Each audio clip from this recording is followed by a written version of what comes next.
So I start once again. Thank you for joining our first training for the Innovation as a Service for Danube Region project. I will just, as it's the first training, I will give a short introduction to remind everybody of the context and the partners and what is the objective of the training. But first, let me welcome our also three speakers, which I will mentioned later a bit more in detail. So we have Dominik Stelzmüller from BWCon in Germany, Baden-Württemberg, who is with us. We have Akos, comes from our partnership from Hungary, and we have Bernhard Kölmel, who is professor at Pforzheim University, also in Baden-Württemberg. Thank you, Bernhard, also for joining. So the trainings, so not taking too long at the beginning of the meeting. I try to move to the next slide, but my computer doesn't like it.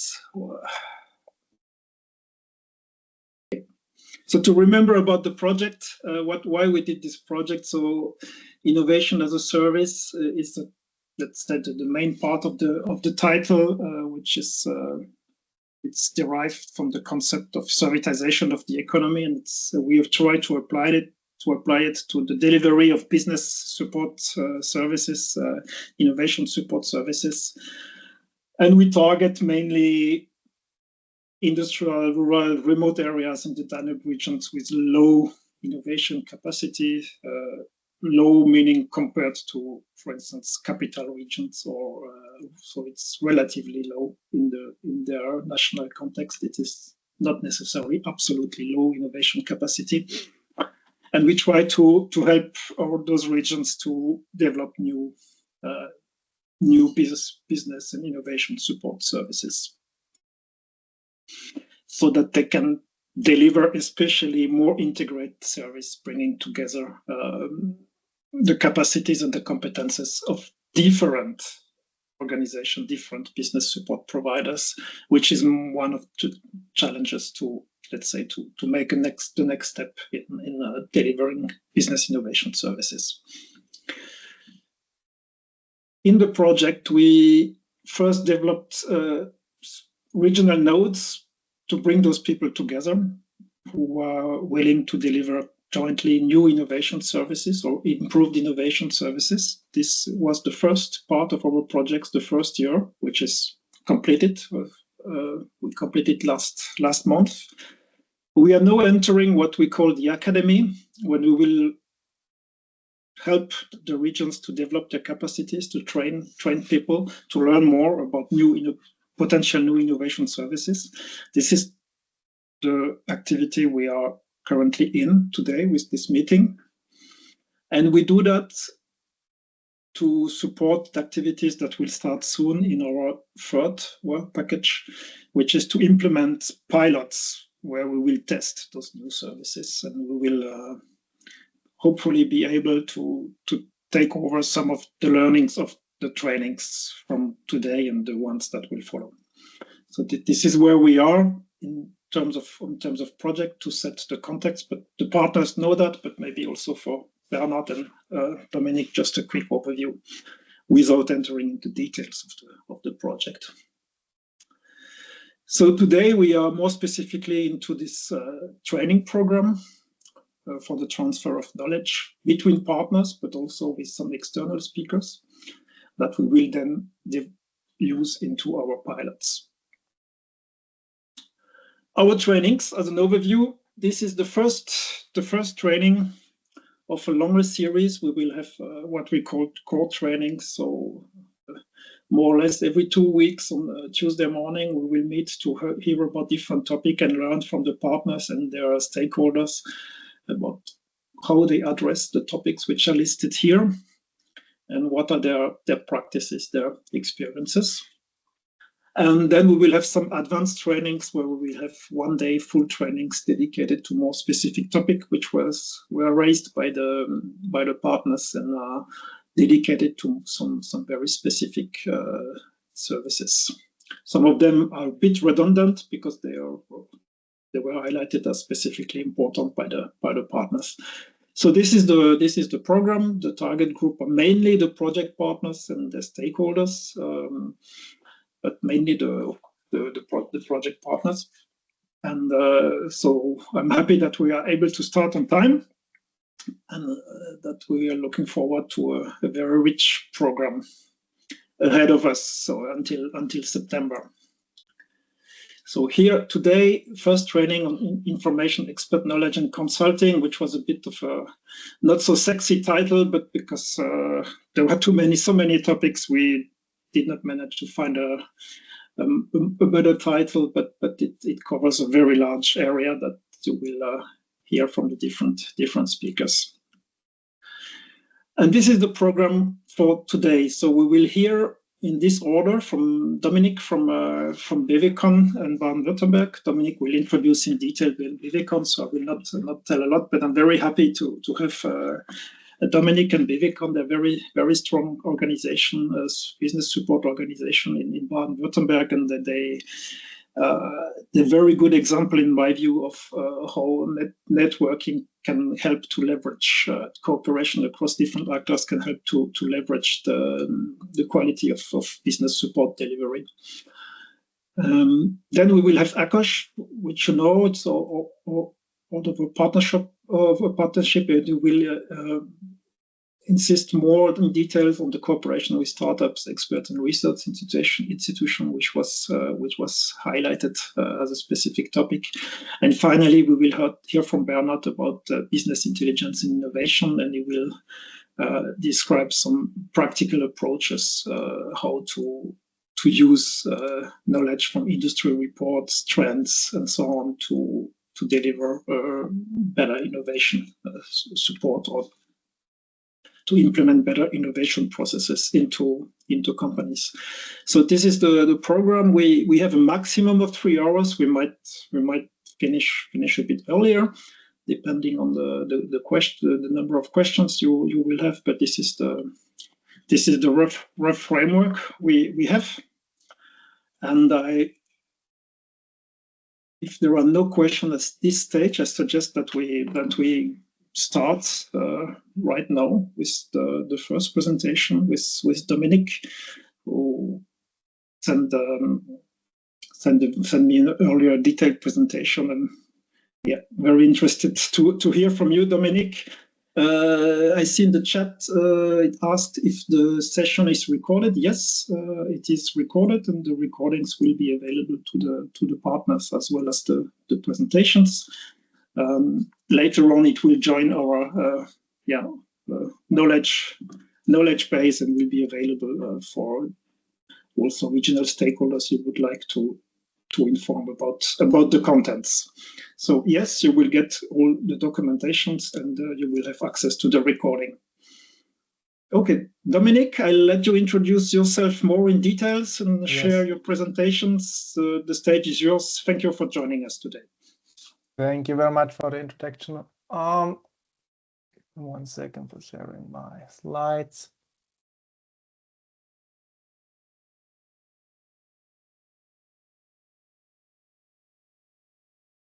Yeah, we can see it in presentation mode. It works fine.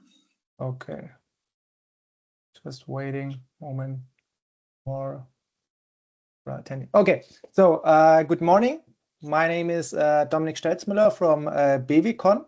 I'm a senior consultant for business model and innovation process, and I wish you all a happy new year. And thank you very much for the invitation, Luc, for today. And you will get the slides at the end from Luc, I will share it. So no problem. Okay, let's start. First, I want to give you an overview about the BVCon network and our activities and our history. 1 moment.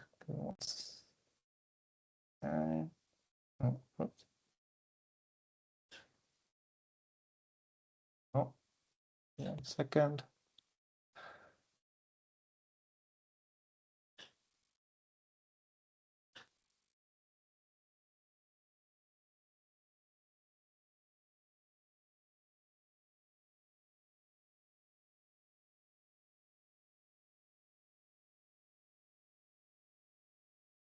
Does it work for now? Stand.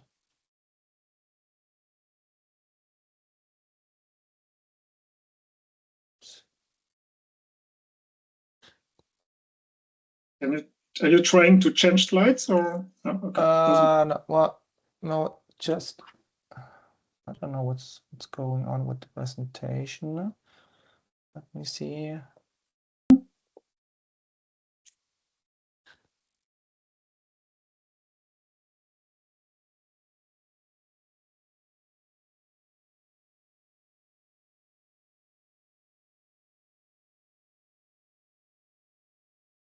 Okay, can you see it?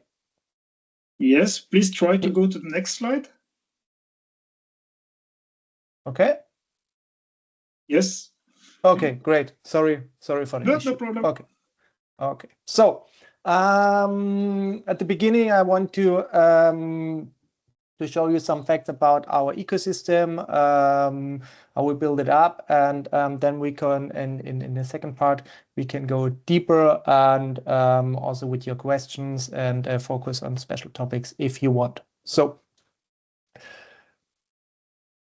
BWCON stands for Baden-Württemberg Connected and was founded in 1997 as a club because we wanted to connect different companies and especially corporates at the beginning to discuss about technologies, new technologies, and how we can use these technologies in Baden-Württemberg and how we can build up new business models and so on with this new technologies. And what was very important at the beginning to say that innovations always are close connected to startups. So we need a startup department or a startup accelerator program and startup supporting.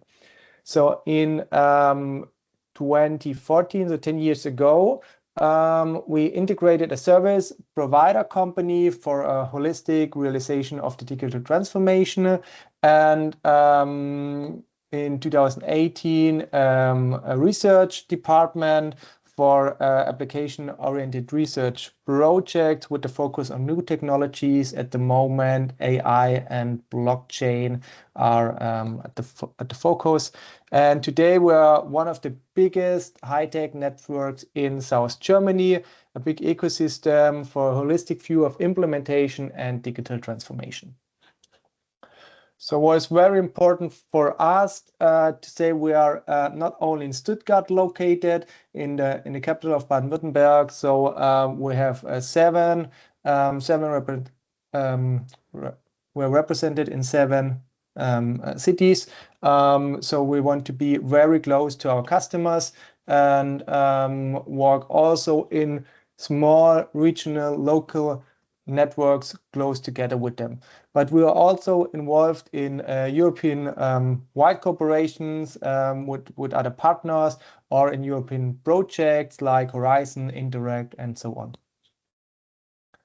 That's just an overview of our EU projects. We're involved at the moment in Mind for Machines, SoTech-In, CloudCamp, and Megastrat. And Restart and DG for Region is already finished.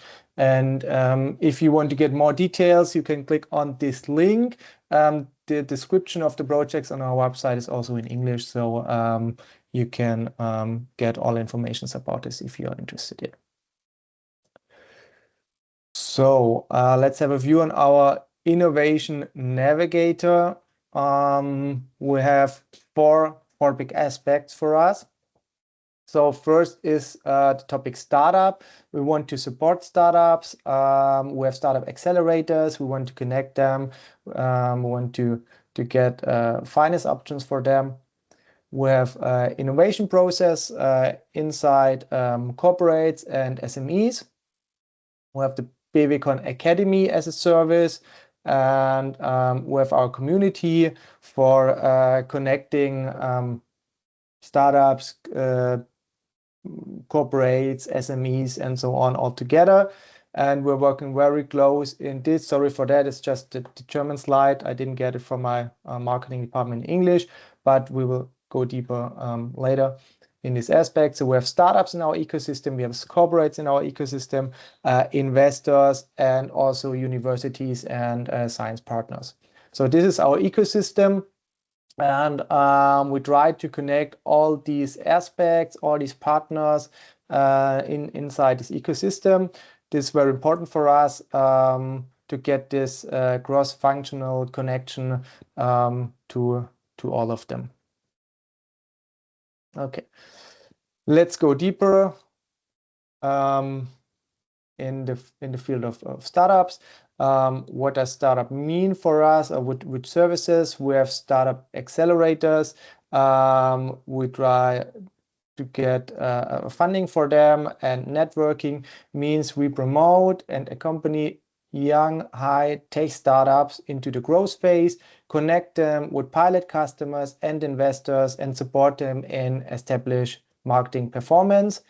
And startups will find at Bevicon the perfect ecosystem for rapid and healthy growth in the Bevicon network. So we support them in business planning, access to investors, pilot customers, finance opportunities. We support in the acquisition and accounting of subsidies. We have pilot projects to test technologies and business models, and we have acceleration programs with targeting offers for growth-oriented startups.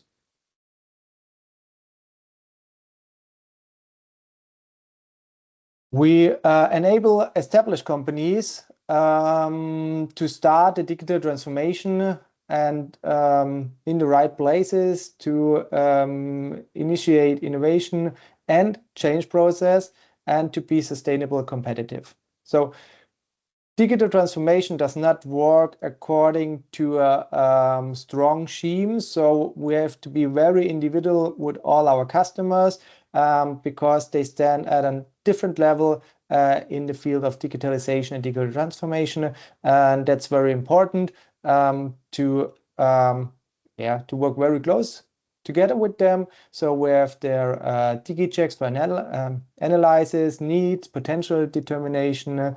We support in the acquisition and accounting of subsidies. We are external moderator, motivator. We are sparring partner in digital transformation for our customers, and we help to implement these innovation processes. We develop a new value creation models with them, and we give them access to new technologies and support for pilot projects. And what is very important at the end, a change process at the level of corporate culture. So this is very important, and this is one big difference to other players at the market. They say, I help you just with innovation or just to build up a new product. But you also need this change aspect and this cultural aspect in this field of digital transformation. Bevicon Academy means to realize the digital transformation, specialists are needed who are able to control the necessary process and projects in the company. And our trainings and courses impart specific know-how and personal development concepts in the long term. We have, for example, future qualification as an innovation manager. We have future qualifications as a sustainable manager. We have a special course for AI business development managers. So all courses and all seminars are focused on future visions and future technologies. So that is very important for us. We do not offer an Excel course or something like that. There are a huge partners in the market. They can do this, but we're focusing always on future technologies and our future vision.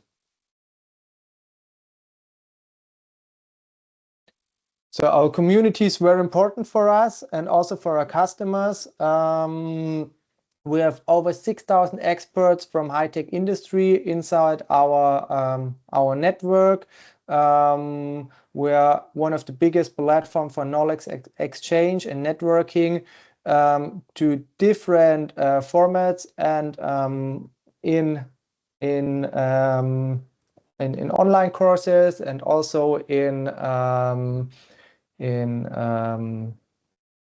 events, in bigger events like the High Tech Summit and so on. We do in present. We have some special interest groups.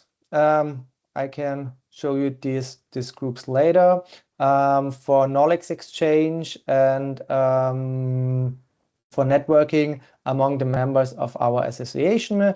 We have interactive events, formats, and discussions, demonstrations, also at companies, and that's very important to have this knowledge exchange, especially for cross industries. So we focus on different industries, not only on one industry. So we want that our members and our customers can learn from other industries. For example, what can manufacturer in the automotive industry learn from the pharma industry, or pharma industry can learn from energy sector. So what's different, what's the same, how do they handle with or deal with innovations and with hurdles and so on and so on. So, and that's very important. And so we have nearly every week an event, and you can network and discuss with other people from our network nearly every week. So, what are the benefits for our members? We have networking at the conferences, roundtables and events, regional networks, I told you, an expert exchange in the special interest groups, support for project collaboration between the state, federal government and the EU. We have a DigiCheck and communication options via the BWCon network. Digital transformation, entrepreneurship and innovation. What does it mean, or what are the main blocks for this, for a successful transformation? Innovative high-tech startups are the suppliers of the technologies and the procedures. We have a pilot project to test new technologies and value-added models. We do needs-oriented analysis of the potential of digital transformation by the DigiCheck. I can show it later to you how it looks like.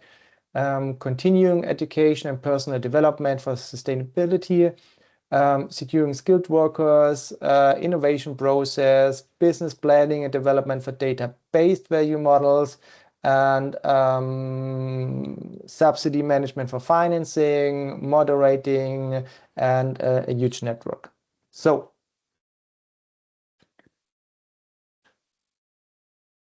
by now, do you have any questions?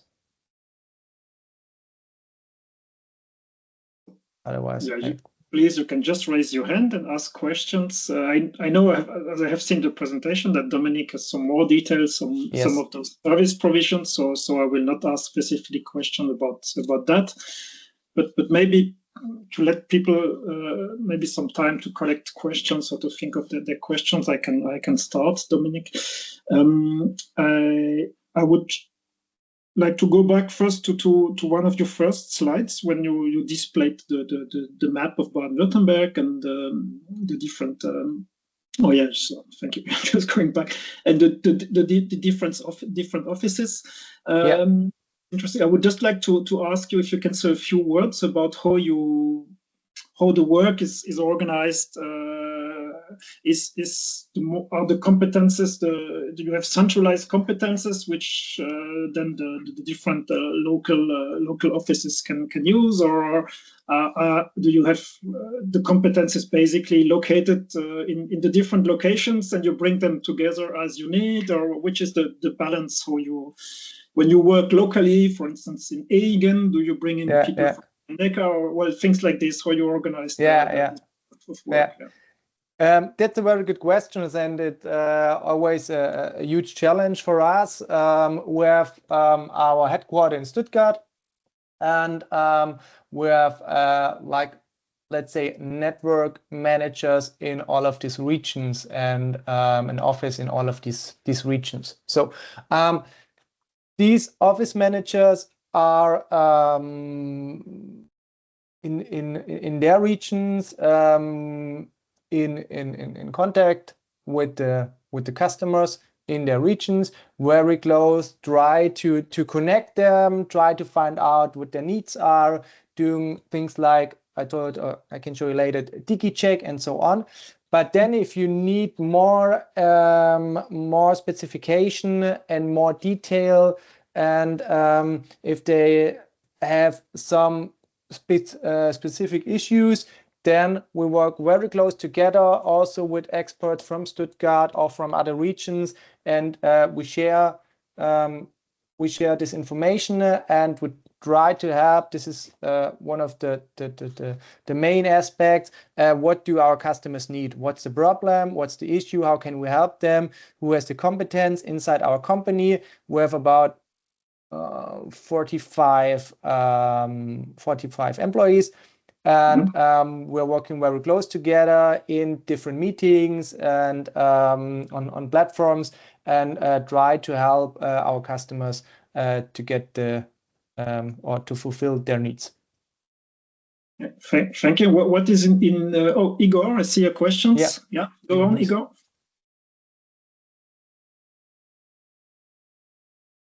Yeah, you need to unmute yourself. Yeah.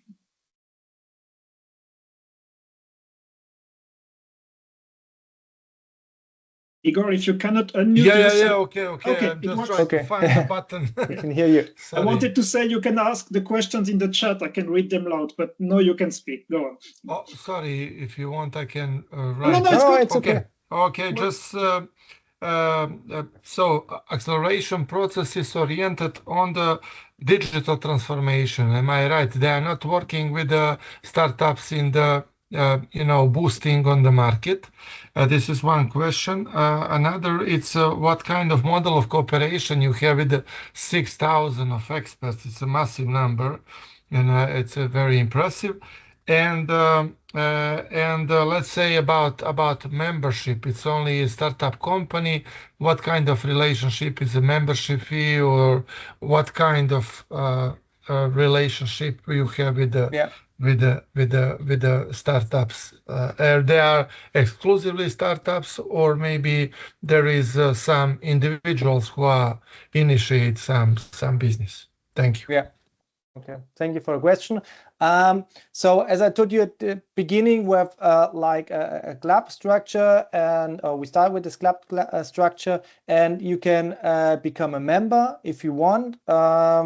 The startups as well as the corporates, but you can also work close together with us without a membership. So there are just different services and different events and so on, and a little bit more. For example, the special interest groups for this networking. And also, if a customer has a need and we try to fulfill it, but we have not the competence inside our BBCon employees, we ask our members and say, hey, look, we have this issue. Do you have the technology, or do you have some services to help our customers? So then we work with 2, 3, 4 different companies close together for one customer. So, and it is only with our members. So because we want then we have to trust each other, we have to work very close to each other, and this is a part of the membership. So, but it's not necessary to be a member. It's just a little bit closer. It's like your club, your football club, and so on. You can become member, and then you can get special offers, more tickets, and so on. But you can also watch it in TV. Yeah, it's a little bit like this. Okay. Sorry, your other question was, Igor? About cooperation with your experts. I mean, you have a lot of people, a lot of experts. Yeah. We have first we have these experts. Some of them are also members in the club, and then we have the Steinbeis Foundation. We are also part of the Steinbeis Foundation, and the Steinbeis Foundation is one of the biggest expert structures in Baden-Württemberg, or also in Germany. They have also partners worldwide, but it was founded in Stuttgart, and so they have partners at universities and transfer centers and so on, and we can work very close together with them if it's needed. So this is like an other network, when we are very close working together with other networks. So we have no there's no competitive, it's just cooperation for us. And also with local small network ecosystems, we work very close together.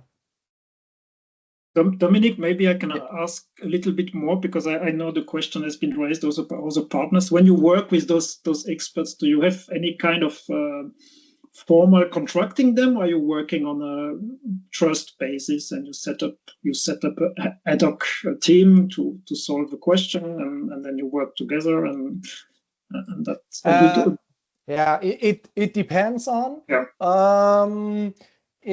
If I get from my customer, if I get the question, say, do you know someone who has this or that, or a solution for an AI tool? I say, hey, okay, I connect him with Luke, and let's do it on your own, and call him and try to do it on your own. But if we work very close in bigger projects, and also in transformational projects, then we have contracts here. It depends on if it is a subcontract, or we get this offer, we make half, and it's different. So, and also if you want to be a consultant inside our network, so not an employee, but to work as or registered in a consultant, you have to be a member, and you have to fulfill a consultant profile, and we check this, and we look what's your CV like, and what's your experience in this field, and so on. We also have this. So we have different stages to work with the experts together. Okay, so you have some kind of white list of consultants, let's say, in different areas. Okay, very good. And I would like to go deeper also in the first part of Igor's questions, as far as I understood it, because it came also from other people. You mentioned in your presentation, you mentioned innovation processes, but you also focus a lot on digital transformation. Is it for you the same, or are you dealing with any kind of innovation processes, even if it's not related specifically to digital? Yeah, I can show it. Yeah, we can go a little bit deeper in this. 1 second. This innovation process. Yeah, exactly. What does it mean? Yeah. Consulting for SMEs. So organization, strategy, and implementation. This can be a customer journey for digital transformation. So, sorry for that. These 6 steps. So we started with the analysis. We do this sticky check, a potential analysis. We look how the technology acceptance is at the SME, and that's the first thing. And then we analyze, especially the sticky check, and say, okay, our recommendation is this, that, and that. So, and then we start with a strategy how to implement it. So we do workshop for data-based value creation strategy. So, and then innovation is, it depends on some of our customers say we have some ideas, but we didn't implement it in the past. Can we try to do it again with you? Or we create new ideas. We do innovation or ideation workshops with them. And then it's so step by step we develop this transformation journey with our customers. So, and then you have a strategy, you have some ideas after an innovation process, and then we say, okay, impact. And that's the critical phase here at the moment, because they are to create new ideas, it's always fun and cool workshops and so on. And then you have a lot of this post-its and so at the wall, and then say, okay, what idea do you want to implement now, and who, and do you have budget for this, and so on. Are the hurdles at the moment, and now holidays, and now this, and now that, and then you have often here like between 3 and 4 you have a huge gap. And so it's very important to start very fast to implement the first one, just one. That's enough. One idea, and say, okay, let's establish this in your company. What do we need for this? And then you can here also get the support from our experts, support from startups to say, look, you have this idea, and we have a startup with a solution for that. They created an AI solution which can help here at the moment, and then we bring both together. We connect them at this stage 4, and then also transformation means then go deeper, transform also the company, the organization, what's the business model for that, who is responsible for the sales, the old sales. So before I have a sales department only responsible for products like heavy machines, and now they sell, they say digital services. Does it work or not? Do they have the skills for that, and so on? So that's a big hurdle at this part. And then we have to be very close with our customers, qualify the employees, the staff for this new business model, for this other organization model, for example, for the culture, and so on. So this can be a customer journey for digital transformation. Okay, Dominic, I'm looking at the customer journey. The question that pops in my mind, that when does it start to cost something for the customers? What is free? What was? So analysis is free. Yeah. Number one, we do DigiCheck. We get we do some recommendations for our customers, and then we say, okay, especially for SMEs, we have some project from federal, at the moment from the Inca project is funded by 80% for SMEs. So they have to pay 2,800 euros for this program on their own. The rest is funded by the state. And then we can start with this project for example, let's say 2 days for strategy, 2-3 days innovation, and then go here to the impact and transformation, and that for only 2,800 euros at the moment in this project. There are also, this ESF fundings from the European Union in Corona crisis, and so this is the point where they have to pay for in this project. Probably in most of the countries there are some kind of public projects that support that kind of processes anyway. It might be in the budget of organizations which are public, because you mentioned at the beginning the structure, maybe because I know a bit. It's important for the partners to understand that VWCon is a private structure. It's not not a public structure. We would get basic public funding for delivering all that. So there is a bit of a different perspective. Maybe. And also if you have no funding, you can pay for the process. We have also big companies like big energy companies and so on. They say we want to transformate. We have to. Not we want, we have to transformate. I mean, we're all living now in transformation. We have to do something. We need help from external. We can't do it on our own. So then they get sometimes also not the whole process. Sometimes we offer also only an innovation process or implement an innovation process inside the company so they can do it on their own. That's very important. Like a train the trainer model, to give them the advice and they have to do it on their own in the future. not only to do this part with us and next time also with us and with us and with us, and always have to pay for it. So we want to develop this customer and show our customers how can do this transformation and this innovation process on their own. Yeah, thank you.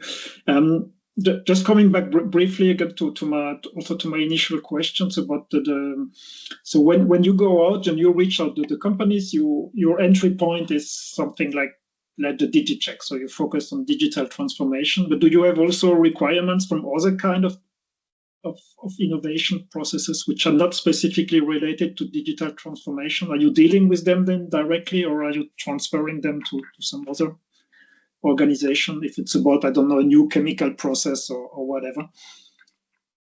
Not really a new chemical project. We are very focusing on transformation, on innovation, ideation processes, and not specific in developing for engineering or chemical process and so on, but also in this field, like this what I told you before, cultural change and so on. Yeah. So Yeah. develop teams, make them stronger for new challenges, change the organization, help them to work close together. This matchmaking with startups, for example, these are also services what we provide.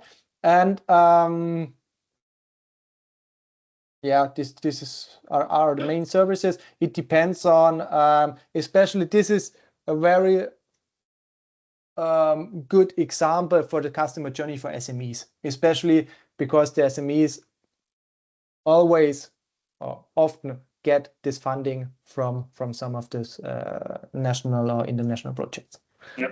So just to because the question also from Igor related to startups, you are not only serving startups, you're serving SMEs in general, no? Just to be clear, it's not only startups. Yeah. So this is just to your question before, possible procedure. So we do interviews. We ask them what are the topics, what are possible steps, what are objectives, what you want to do, which people are involved, and then we start. The DigiCheck helps us to try to find out on which stage this SME is at the moment, and then after this recommendation we can go deeper, more technology, more in the people coaching and so on.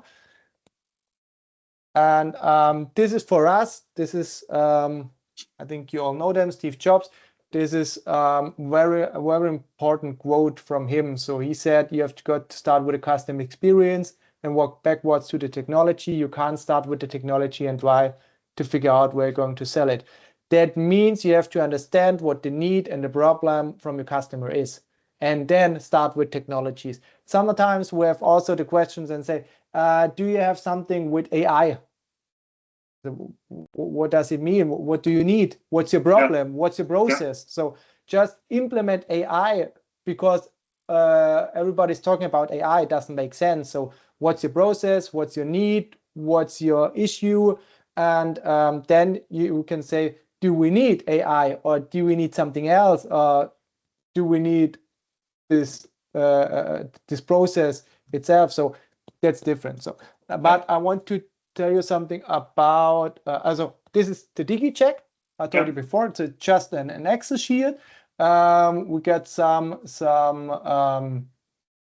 criteria about the company name, employees, and products, customers, and so on. So we get a short overview about the company, and then we ask in 8 different fields: strategy, culture, IT infrastructure, and so on and so on.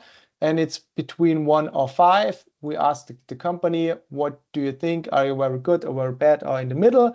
And then we get an overview about the company. This is just 1 or 2 hours with the company. It's just a very quick overview to get an insight how it looks like, what's the understanding of transformation, and so on. And then we can go deeper with recommendations on this sheet. And then I want to tell you about where are startups. Startups. So as I told you before, Babicon is one of the most important startup promoters in Baden-Württemberg, with startup accelerators, with networking, and with funding.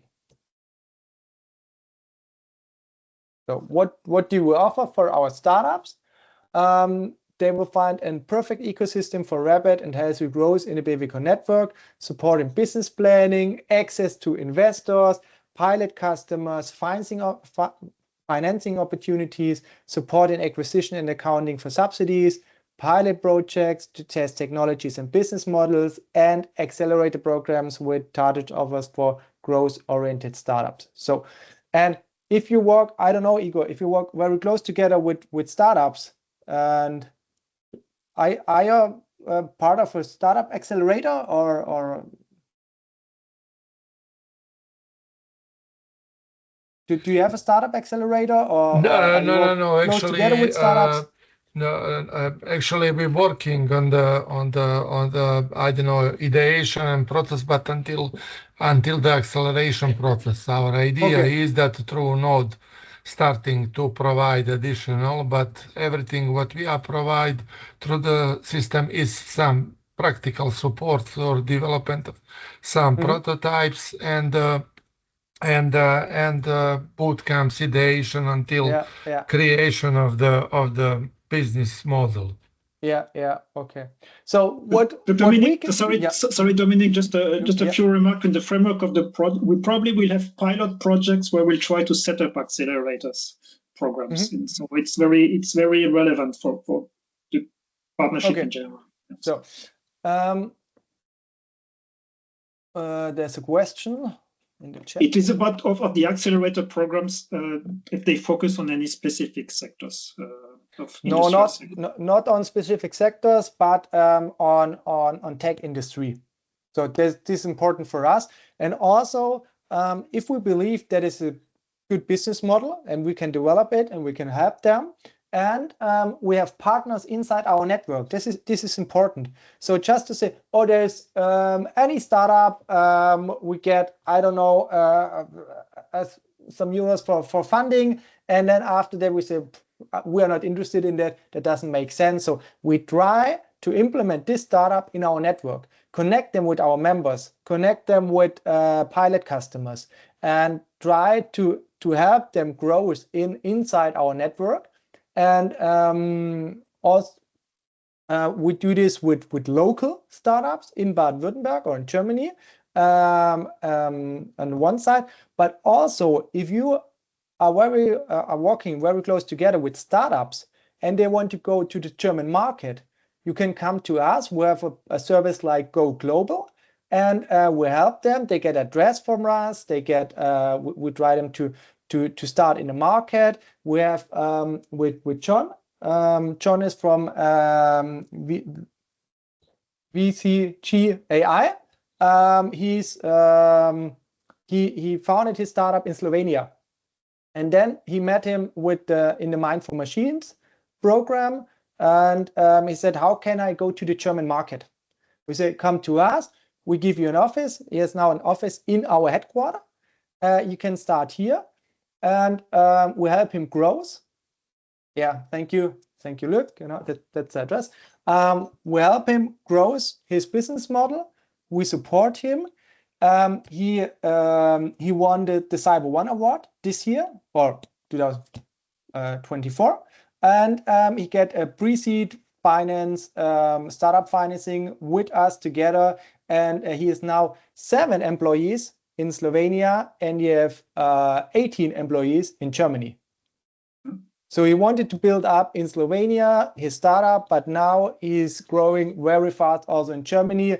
This is for circular economy, for waste. It's a platform, very cool product, and we help John and the startup to grow. So also, if you are working close together with startups, they want to come to the German market, that's also a service for us. call us, send us a mail and say, do you have any options for these startups?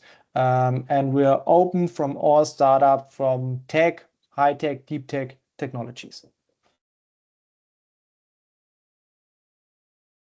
Any further questions? I have one, Dominique. I will come back to you. Okay. I have another question, Dominique. I don't know if it's the right. Akos? Oh, Akos, yeah.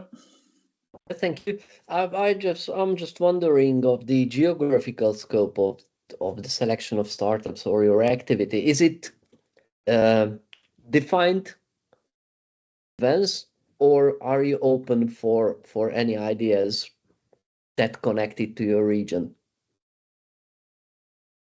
We are open for any ideas, any tech ideas for our region, but it's just the tech focus. So if you say kind of I don't know, we do production for baby clothing or so on, that's not interesting for us. So because we have not the field, so we are involved especially in automotive sector, mobilities. We're looking for energy sector, health and pharma, and production. So these are so the four or five biggest sectors we are involved in. And what happens when a good startup is coming from Hungary to you for support? It depends on what you want. If you want to go inside the German market, we can show you the options, how it goes, what you need. Do you need an address, an office? We can offer this to you. And then also we can show you how the subsidy program works, how you can do, for example, this pre-seed program, how you can find investors and co-creation partners. And it's up to you what you're looking for as a startup. Okay. And just my final related question is that is your acceleration program is somehow connected to kind of incubation? It can be physical or technical incubation. Please go ahead.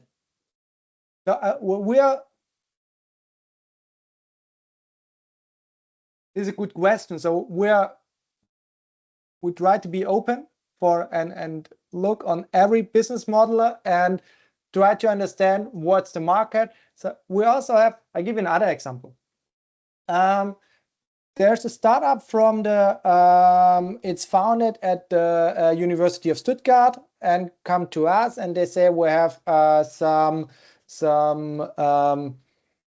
we can, how can I explain it?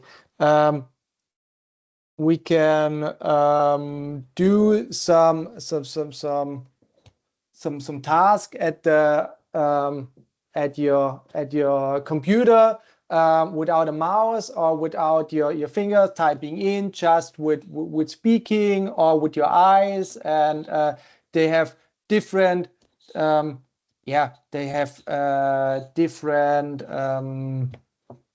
different possibilities to use computers and tablets and so on without typing anything in with your fingers. So, and they said that's important if you are involved or if you have any problems, and if you are if we want to handle it easier for and reduce the hurdles for people with disabled people, for example. So, and then we say, but this is also very important, not for the health sector and for medicine. It's also for the industry. They said, no, we don't want to go to the industry.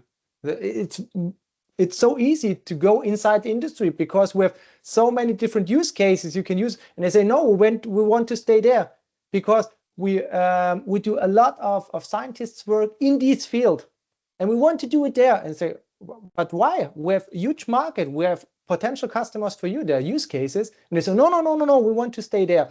And that's it. So sometimes you have developed as a startups have developed a technology, and we say, look, there are other markets, there are other potential use cases, there are other pilot customers.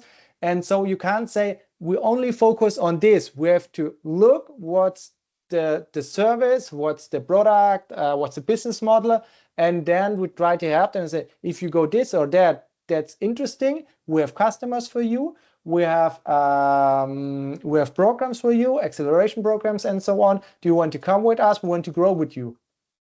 So, but if they say no, we want just this and that and nothing else, then okay, you can't do it. So that's why it's difficult for me to say we go only this or only that, because startups at the beginning, an early stage, you have to look what stage they have and at the moment, and what possibilities they have in the future. Thank you. But it's not like you would be running a specific accelerator place where there is a building and everybody comes into that building. You look at the best solution for. No, we have also an accelerator, but most of the seminars are online. Yeah. Yeah. So. Okay. That works. Right. Do we have other questions? There is one I wanted to ask you, Dominic. Because we talked a lot about digital transformation, and obviously we are also, at least on the policy level, but also on the company level, dealing a lot with the green transformation. Are you considering also? Are you already entering this field? Are you considering entering also the let's say in a similar approach to the digital transformation, the green transformation? The digital transformation is a huge part of the green transformation. So it's very impossible. We also do a lot of let's say sustainability coaching. We're not writing a CSRD report or something like that for our customers, but we show them the possibilities and the options, and why is it good to focus on green technologies, on green transformation, and on sustainability. That's very, very important for us, especially if you are digital services. Means okay, you have maybe energy running your processes and so on, but it means you have maybe zero waste in this business model. Okay, thank you. And I see we also have a question from the chat from Alexander. Alexander would like to have from you an estimate. What is the percentage of your clients that, maybe you can read it, which are successful thanks to collaborating with you? Do you have any kind of estimate that you can deliver on that?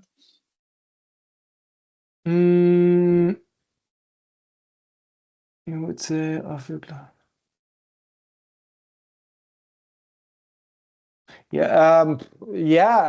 lot, but different. Yeah, you know, startups are. Most of them are very focusing on money, financing, and grow their business, but also this external view, and we see a lot. And they always say, oh, what do this and that, and say, okay, we can in these workshops we look at also what are the big players do, Google and so on. But I say, look, there are good examples from SME companies inside our region, and look how these do, and then to give them another view, and to give them an overview what is possible and what we can do and how we can go to the future. This is what very happy with and very thankful for, to say, okay, you help us to grow again, to go in the future, and to deal with this transformation. So maybe sometimes it's also a way how you consider success. I remember discussing with Jürgen, and he said, maybe thanks to Bevicon, there is a startup which fails as a startup, but could be the technology and the people were taken over by larger companies to develop inside the larger company something. Is it a failure? Is it a success? It depends a bit on the perspective. Sometimes maybe the way you say, there are different ways to bring people. And one very important aspect is I go back on this slide, just very short. Oops. This one. So you will find very good coaches, maybe better coaches for ideation workshops, but they only do this ideation workshop. And then you have a lot of ideas and say, how we can go on? Oh, that's not my business. I'm just a coach for ideation. So we can do from analysis, strategy, innovation, impact, transformation, changing the culture, changing the organization. So the whole process. So from the beginning to the end, and this is very important. And that's why they are thankful to say, hey, I can, it's like a one-stop shop is Bevicon. And on all stages, I can come with my issue to Bevicon and say, can you help me at this stage? And there are other coaches and consultants and so on. They're just focusing on one, or they're focusing on technology. I'm the best expert for AI. Okay, so but do you need AI? Who can handle with this AI solution? Do you have the qualifications? Does it fit to your business model? It doesn't matter. I'm the best expert for AI. So that's just focusing on one topic, and we are focusing on the whole process. And if we need in this process one expert for AI, we have 6,000 experts in our network and say, look, for this I need specific expert for AI. Do you have this knowledge and can help our customer? Yeah. Thank you for that. That's clear. Igor. Sorry to bother you, but it's good. It's good. We're here for that. You mentioned at the beginning that you're working a lot on the blockchain projects. So tell me about, are you developers using the blockchain technology, or you support? Are you hear me? No, not really. The connection is not very good. With blockchain technology, but I didn't get your question. Sorry. I will repeat. Maybe I'm stuck something. I don't know. We have strong wind here in Montenegro. So, are you develop a solution for the company who are not, like they have problem and you propose some solution based on the blockchain technology? Or you working on support blockchain company who already developed project and you need some additional part?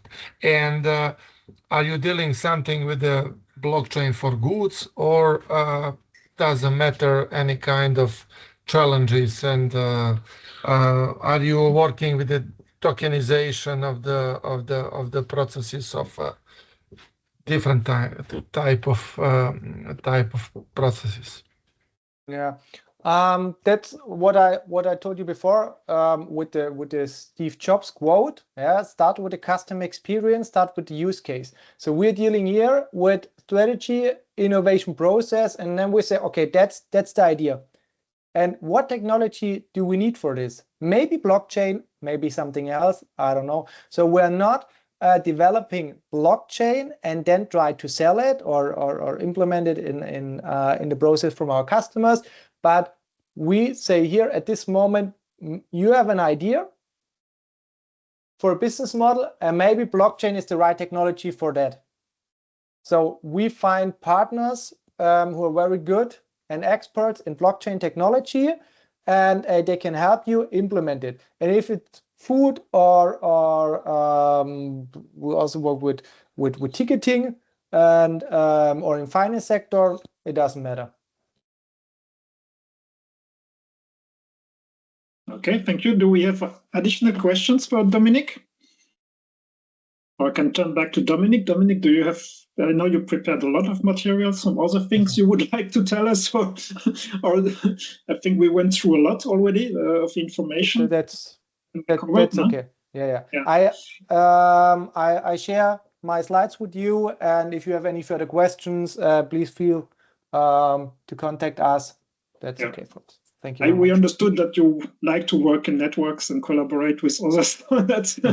That's very fine. That's the DNA from our network. So that's our daily business. Exactly. That's also something we want to promote within the project. So we were very happy to have you here, Dominic. Thank you very much.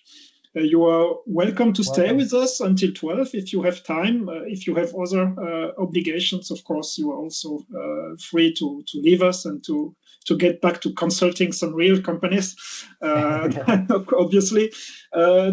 So yeah, thank you very much once again for this. And hopefully we'll get some cooperation out of it, so you get some return on investments on this presentation. Thank you, Dominic. Welcome.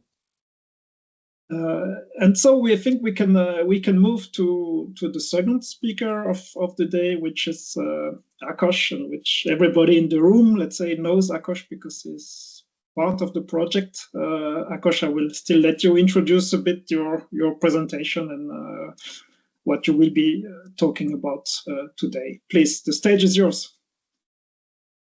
Thank you, Luc. Good morning, everybody. I'm just sharing my presentation. I don't know if you see it properly. Try to move. I can see it. It's a bit small on my screen, but maybe it's my problem. I'm not sure. No, it's a problem for all of us. It's a bit small. It does only take part of the screen. Yeah, no, it works fine. No, it's okay. Okay. Yeah. Okay. Thank you, Ákos. Okay.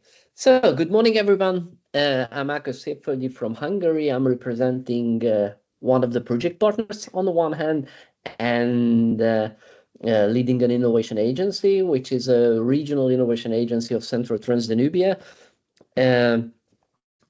which is even the name is regional, but we are more acting at national level and in the surrounding area, so all around Central Europe, and we are a so-called classic innovation agency who is leading, managing, and supporting development initiatives.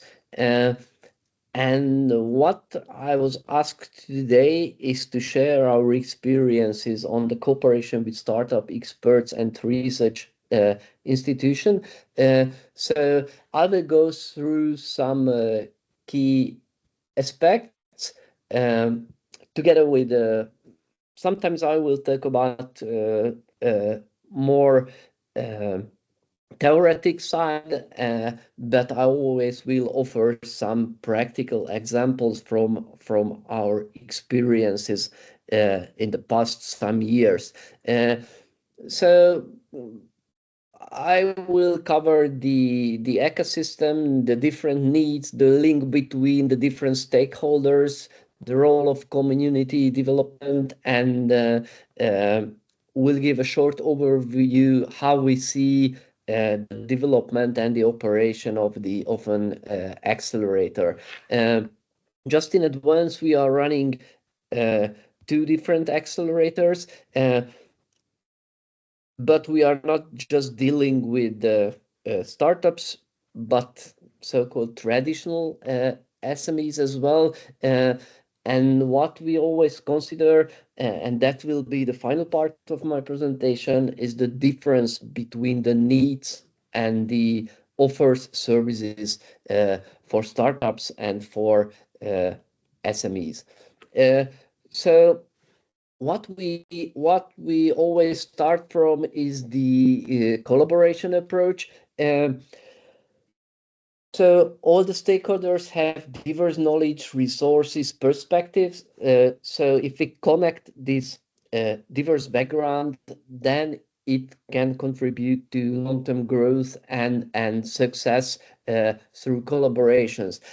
I have listed here some main elements which grounds the importance of collaboration. The first one, they are indicated with gray, and the deeper content is with red. So the first one for us is to access to fresh ideas and perspective. On the startup side, we always count on the diverse thinking. So startups often bring disruptive ideas and innovative solution that challenges processes, the traditional processes and thinking. So different way of thinking is needed. And additionally, engaging with experts, providing access to specialized knowledge and cutting-edge research and technologies that can inform and enhance information efforts. The second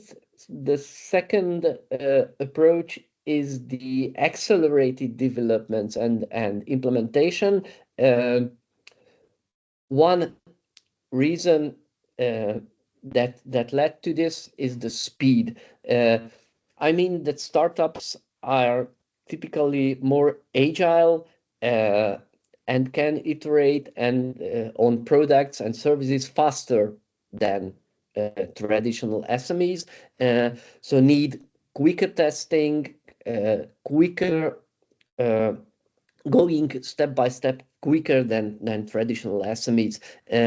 And that's connected to prototyping and validation. So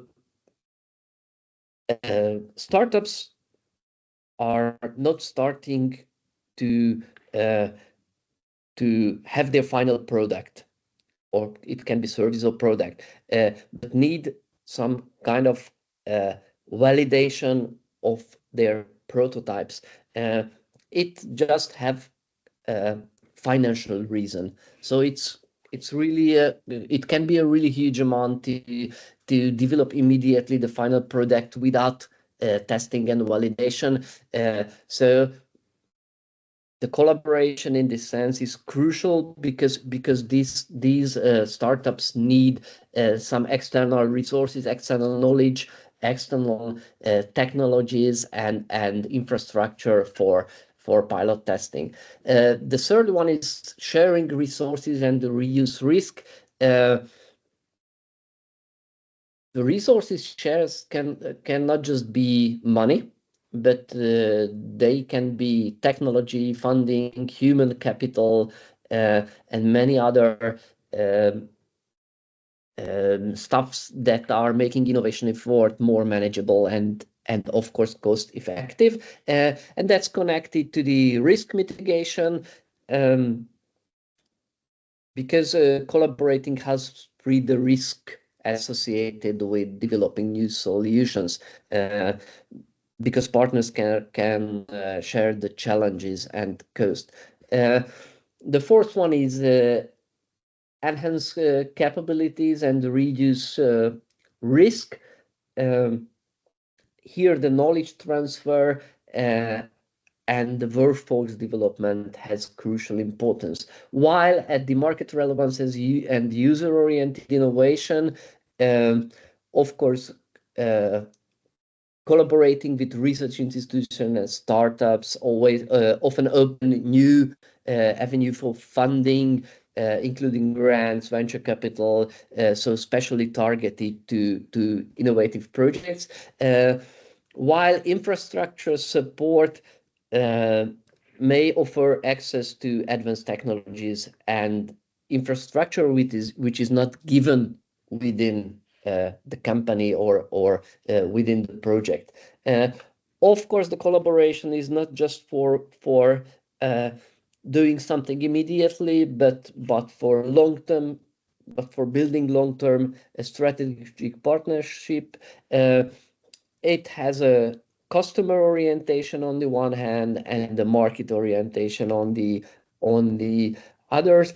Startups as of our experience, startups are often closer to emerging trends and customer needs, which can help organizations stay relevant and in a rapidly changing market. And finally, of course, access to funding and infrastructure has a crucial importance in collaborations. We always raise the question how to identify the best way of collaboration. We have some key criteria. The first one is the alignment with the strategic goals. I mean, it can be a strategic goal of an acceleration program. It can be a strategic goal of the development project. It can be a strategic goal of the region, no matter which one, but it should be defined clearly. And of course, another key criteria is the relevant expertise or technology and the proven track record or innovation potential of the potential collaborating parties. We are using some tools and resources to develop a nice, valuable collaboration network. They are the startup databases, research networks, and technology transfer offices or organizations, and of course, industry events and networking platforms. I have indicated here two, which has a great interest from us, and we use it with value. One is of course, there are several of this databases and platforms. The listed one here are Crunchbase and AngelList. They are widely used ones with a really big network or a really huge number of potential collaborators, not just from Europe, but from all over the world. And these platforms are not just offering collaboration, so not just offering finding the right parties to collaborate, but they are offering some ways, some services for collaboration on their own. And of course, I have indicated or I have highlighted the industry fairs and industry events. Just two examples here. Our agency is quite strong in food industry support, especially in digitalization of food industry. This year, no, it was not this year, it was 2024. So last year, for the reason of developing collaboration, we have participated in two leading events in Europe. One was Synergy Days in Barcelona, and one was Anuga Food Tech in Cologne, Germany. So these events are really good floors, really good stages for developing collaboration and starting new partnerships. But the question raised again, how to select the right partners? Of course, the compatibility, the capacity, and the impact potential is essential. I have added here a logo of the 5G Alliance for Connected Industry and Automation. It is led by Siemens.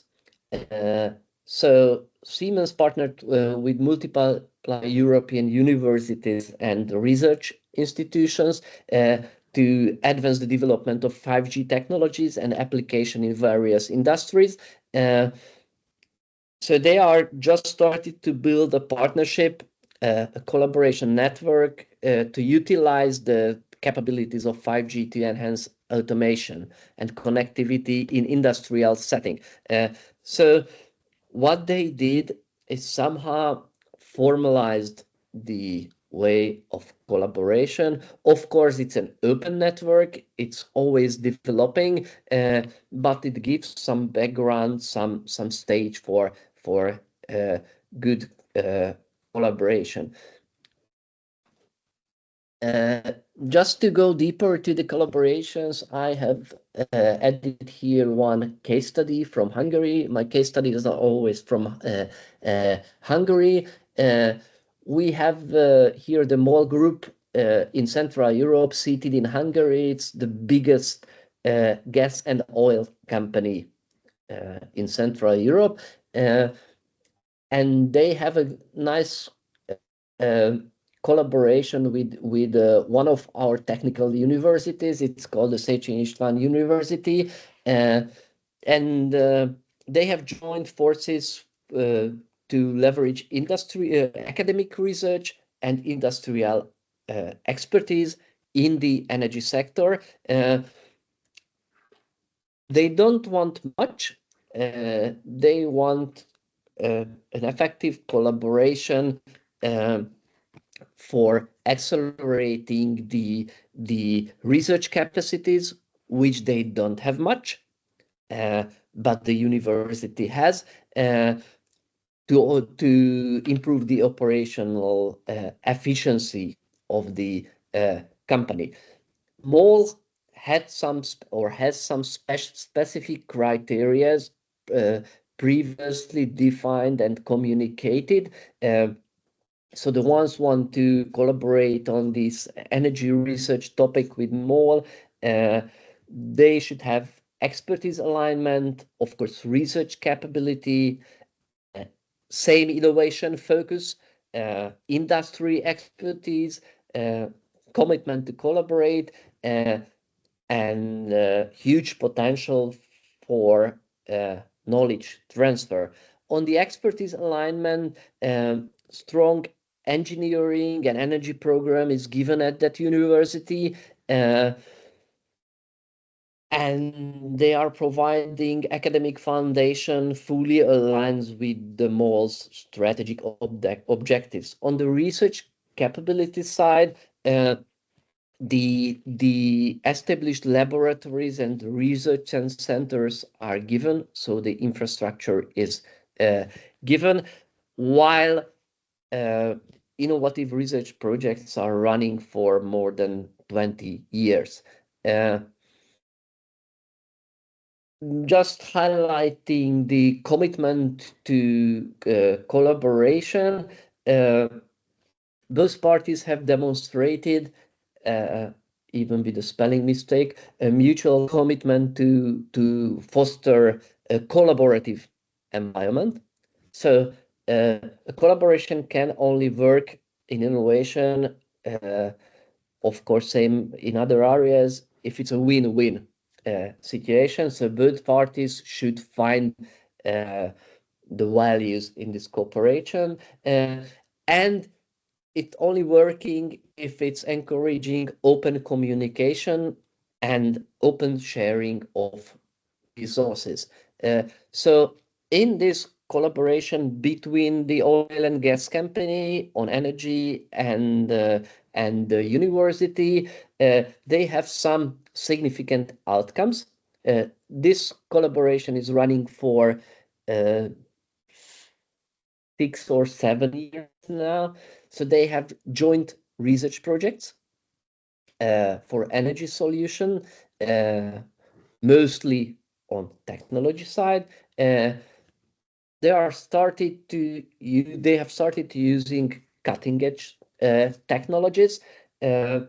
So in the company's operation, new cutting-edge technologies could be integrated with the result of reducing energy consumption, operational cost, and of course reducing the environmental pressure from the company's operation. Of course, they have common educational opportunities, internship and research education programs, joint publications and presentation, and what is really important for the university is the recognition in the industry.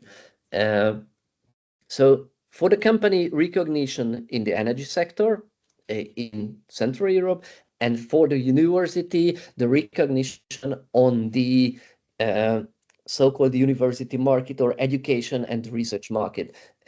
So it's again a win-win situation for those parties. I have another example. While More was a really large company, can be called as multinational company, then eGreen, this farming solution company, it's a real startup company with just some people, and it's working on vertical farming, and they have found that so they are developing technologies, more lighting technologies for vertical farming, which is really hot topic, mostly in the urban environments. And they have found after 5 years of operation that collaboration with different actors, especially universities on the one hand, and what they really need is AI support. With AI company, they can offer to each other kind of new production strategies and integrated crop protection activities. So that's why eGreen made a collaboration agreement with one university. eGreen is operating in Hungary, in Budapest. The university partner is Wageningen University from the Netherlands, which is really strong university in agri-food related research and education, while IaaS4DR is an AI company who is dealing with agri-food related AI in South Korea. So that just shows that the digital channels opened the possibility of cooperation in a full geographic scope, no matter where the company operates. And yeah, the approach of the eGreen was to find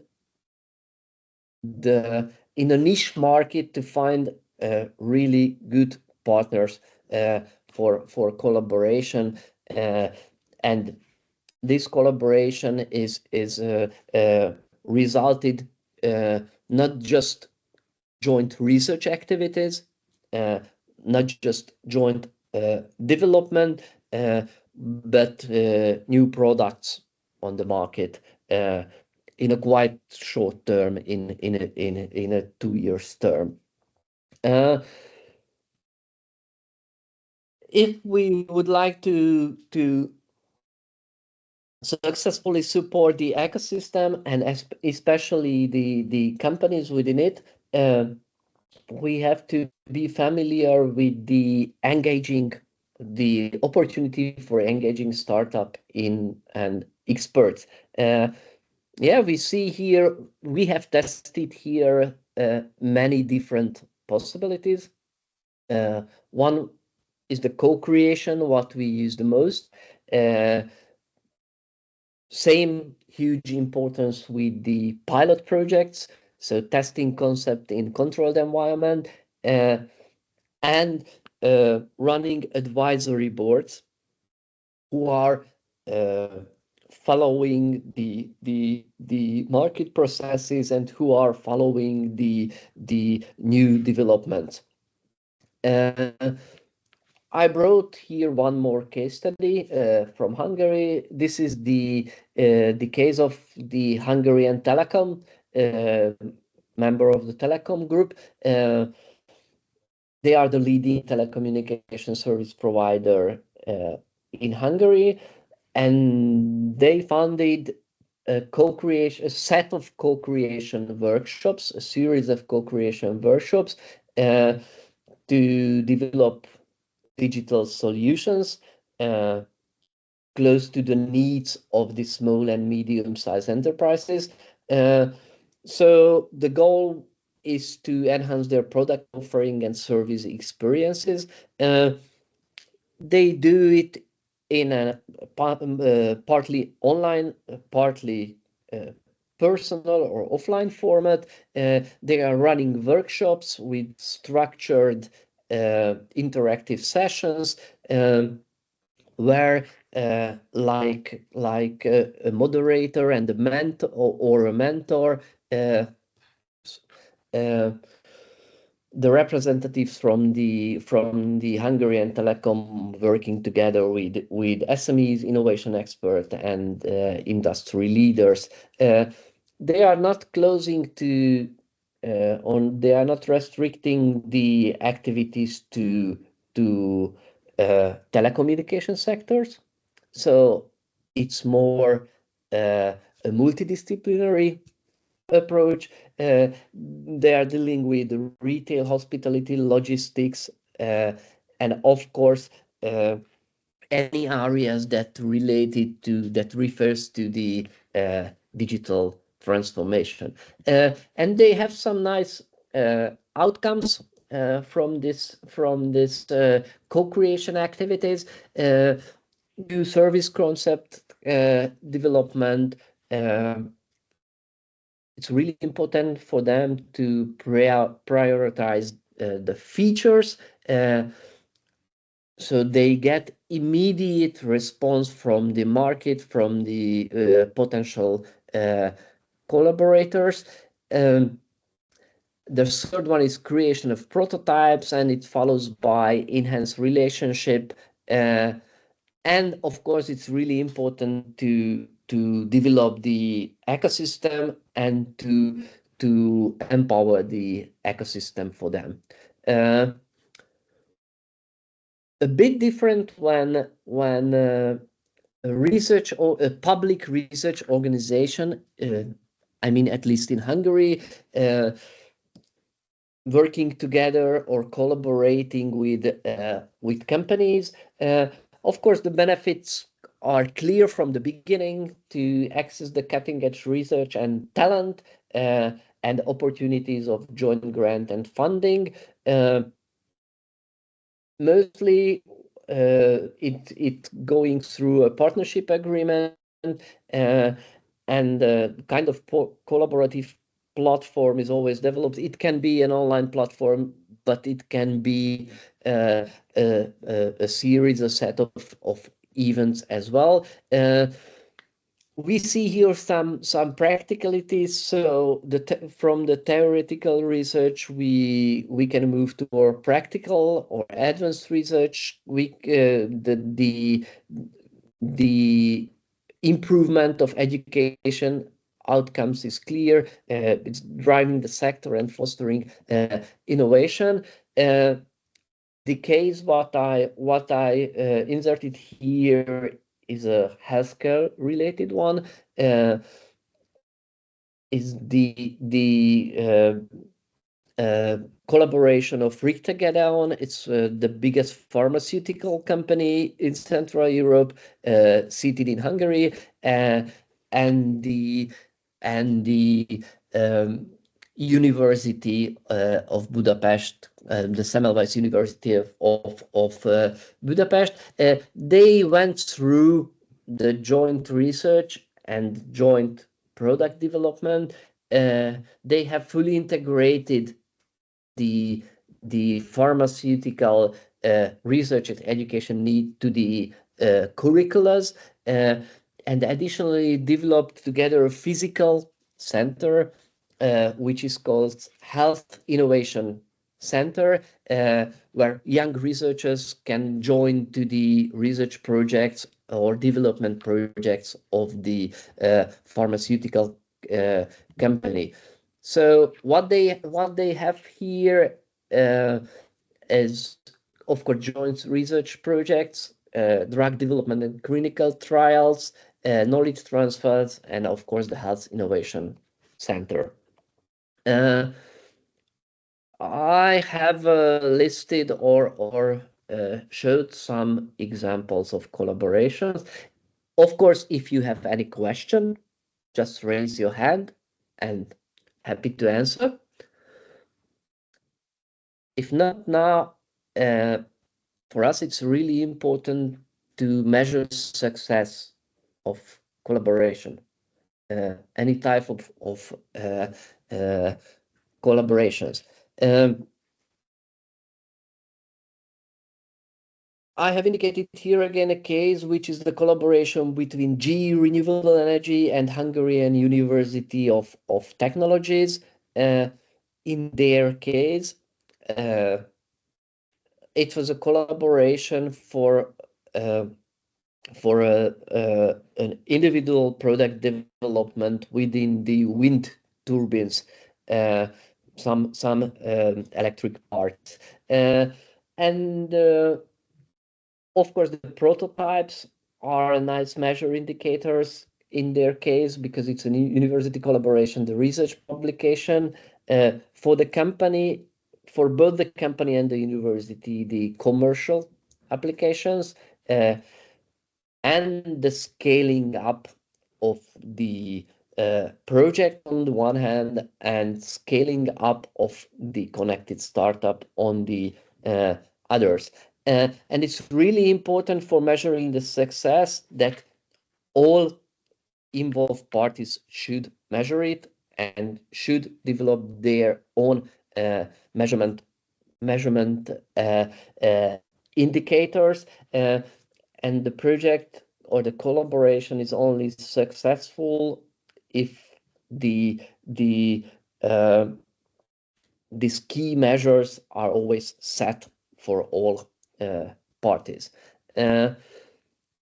These are more, how to say, formal collaborations on innovation, always offering joint resources, always offering services from one parties to another. But there is another way of cooperation in the startup ecosystem. These are the startup communities.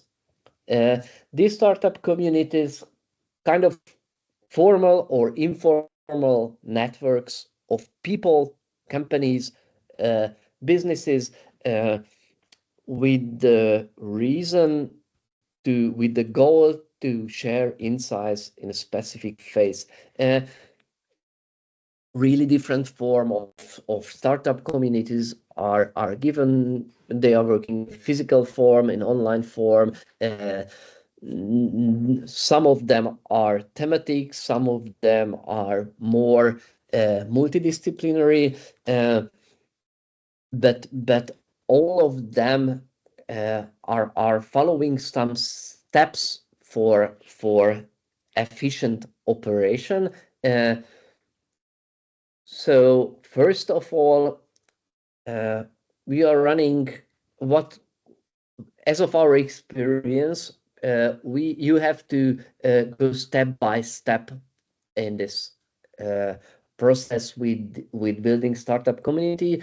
Otherwise, you can build it, you can start working with it, but it will not be an efficient collaboration, and it will not work for a long time. So you should determine first who your community includes. The objectives and the channels should be clearly defined. Always have to work on the content. So it's no worse developing a community with no defined goal.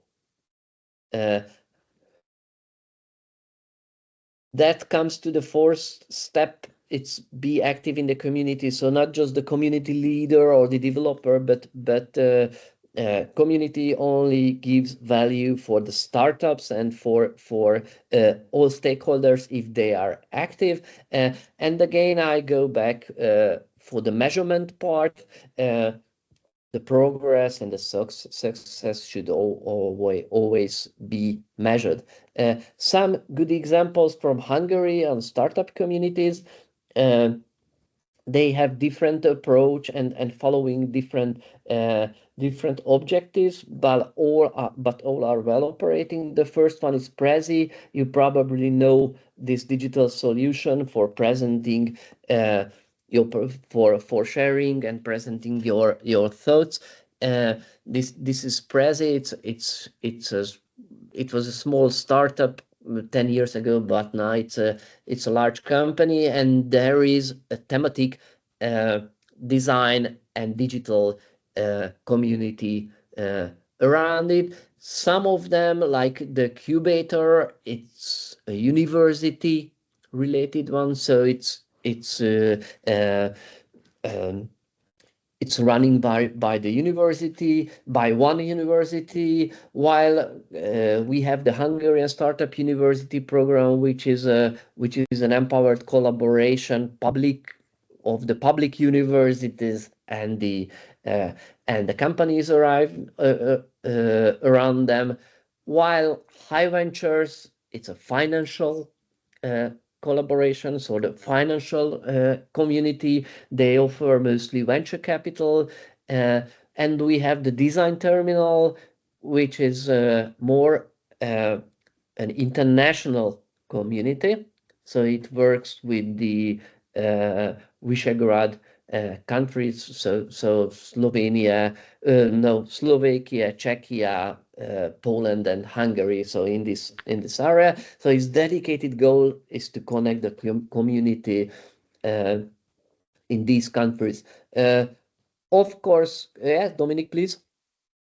Go on. No. No, it's okay okay. Yeah. No problem. Two questions. Please. First one, is this only community between different startup accelerators, or do you also have the access to corporates and like matchmaking services and so on? None of them are the communities of accelerators. So all of them are the communities of startups, idea owners, okay, and accelerators. So yeah, we are deeply involved in the Hungarian Startup University program and the Design Terminal program. They are both offering matchmaking. So some of them are using digital platforms for that, and some of them offering physical events for matchmaking. We don't in Hungary, we don't have any well-working community of the accelerators. Of course, there are informal networks. So we are from time by time we are meeting and we are discussing the development of the market, but there is no well-structured formalized collaboration between the accelerators. So we are rather focused on the collaboration of all interested parties along the quadruple helix, of course, with the focus of startups. And what we see is that the community of startups have always be added to the community of large companies, because most of the industry needs are coming from them. So if we can connect them efficiently, then new ideas can raise and new joint projects or products or services can be developed. So that's the main reason behind these communities. Okay, thank you. And just to add, 3 of them are public financed.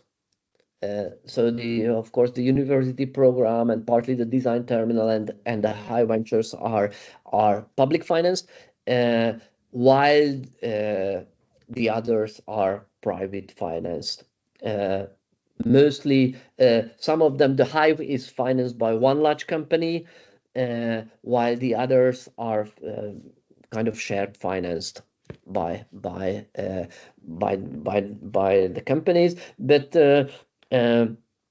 most of them are, no, all of them are free for the startups. So the matchmaking, the participating on the events, the collaboration are free for the startups or the idea owners.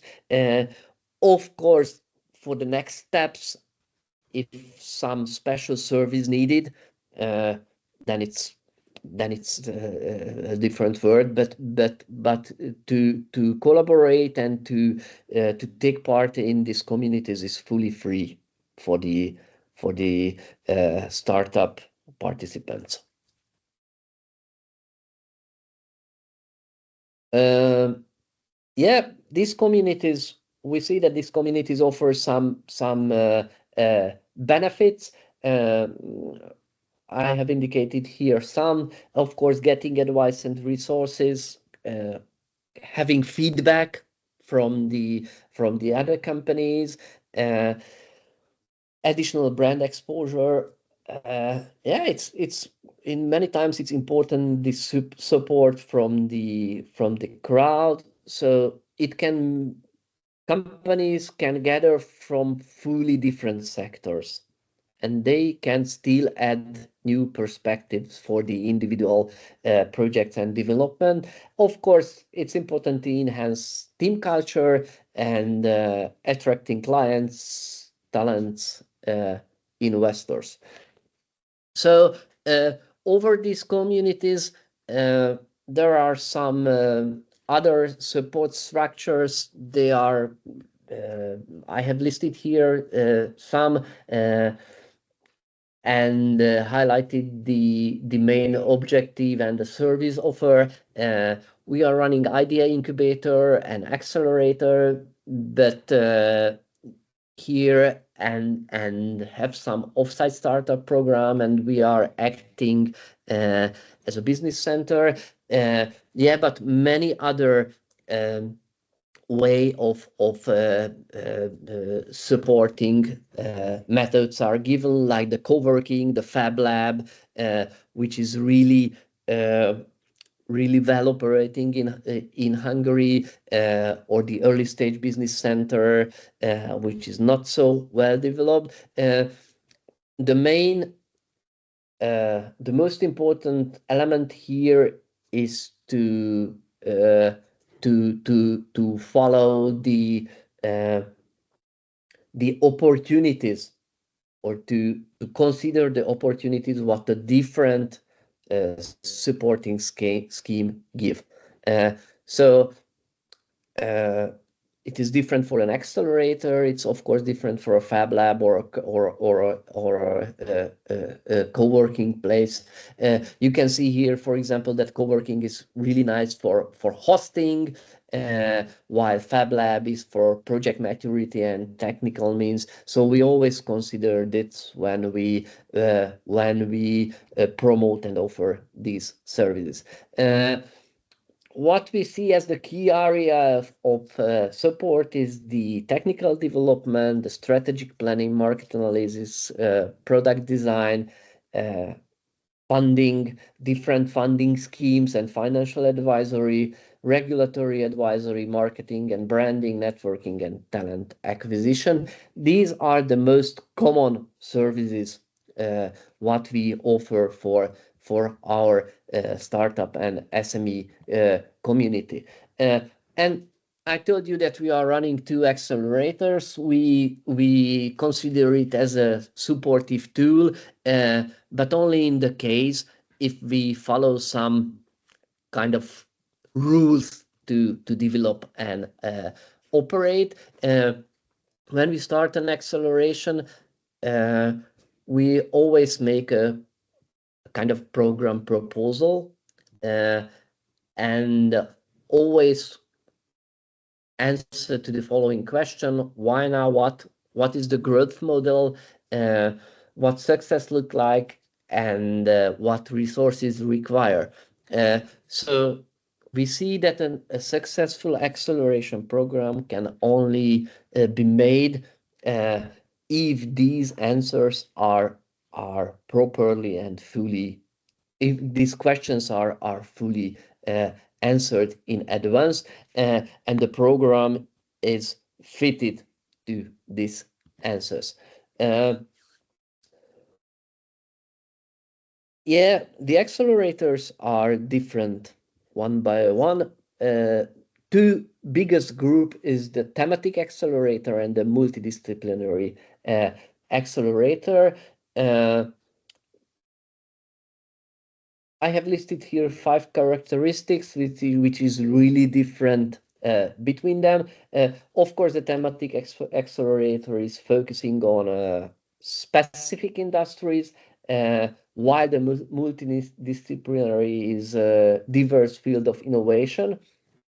And over the core activities, they are the ones that more focus on the entrepreneurship.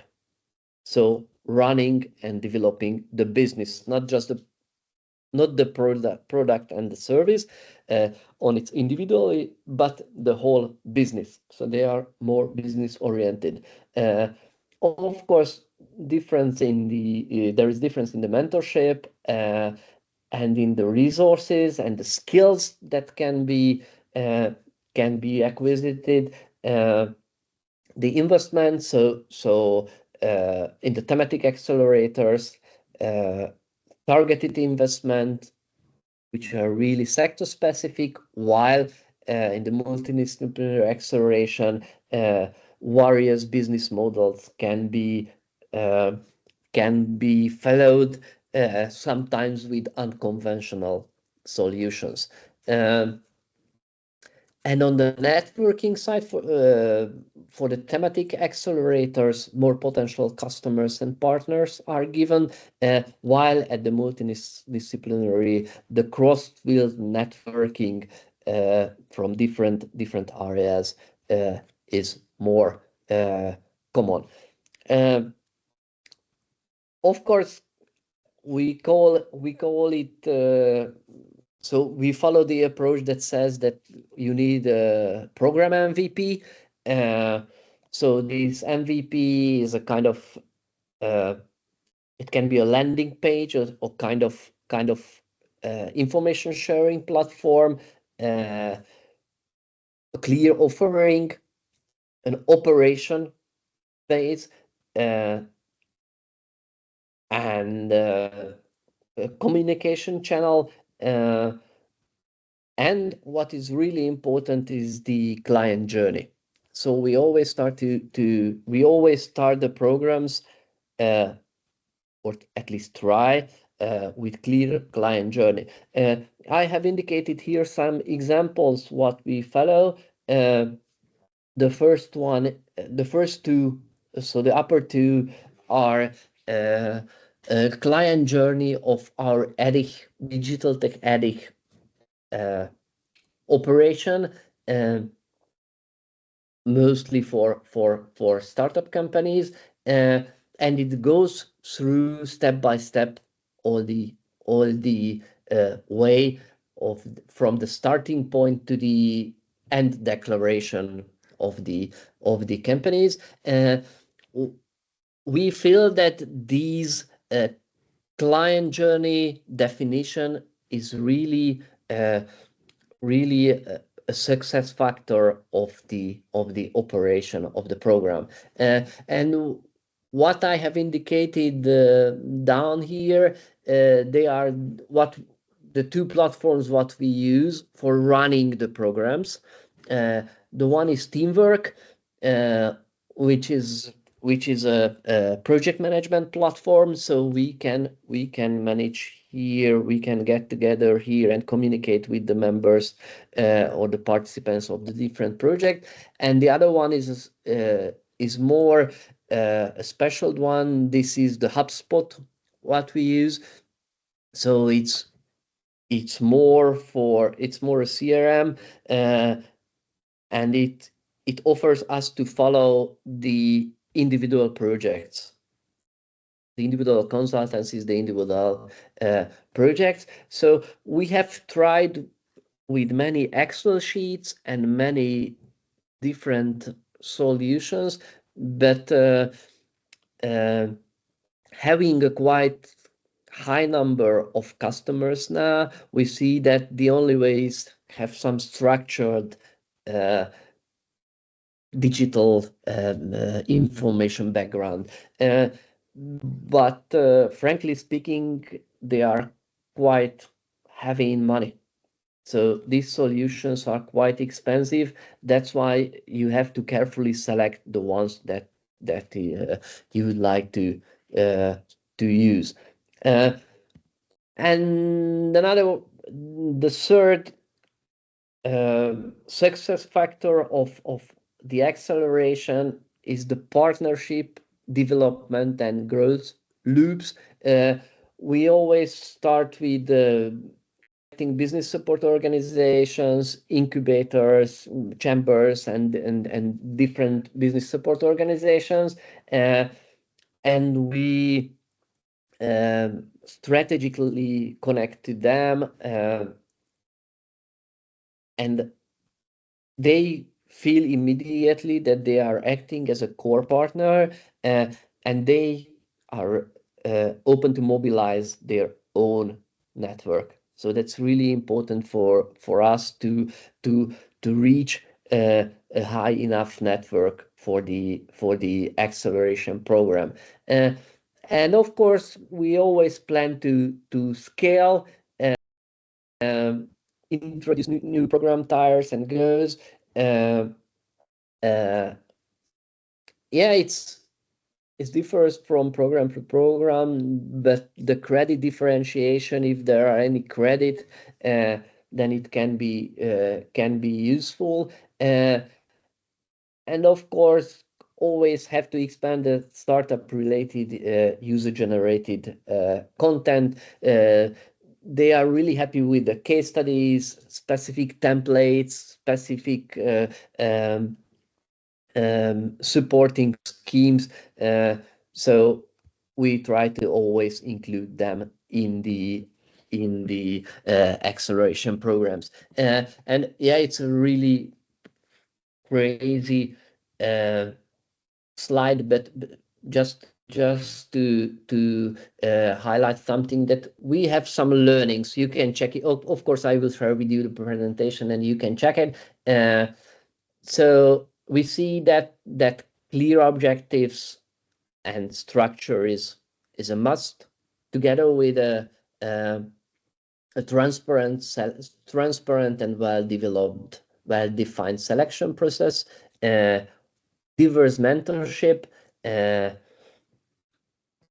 clear resource allocation, tailored support, of course, the community building aspect, and finally, at the final stage of the program, the evaluation, and which is really important in the long term, from a long-term perspective, is the post-program support. It can be alumni or different ways of post-program support, but it seems really important for the participating startups. So these are 3 acceleration programs, 2 of us what we are running, and the third one is what we are participating in. They are different. The first one is a Spark, is more a business sprint, so it's a short-term acceleration program. It's running twice a year, always with different thematic focus. While the Blue Planet Startup Trampoline is a specific program for green and climate neutral startup developments. And the third one, this is the V4 Startup Force. It's for the Visegrad companies. It's a kind of collaboration of different business support organizations and accelerators. And just as a final hint, which I would like to really highlight as a debriefing, that we as service providers should always consider that startups primarily seeks resources, validation, and support for rapid growth, while SMEs focus on continuous improvement, strategic partnership, and operational efficiency.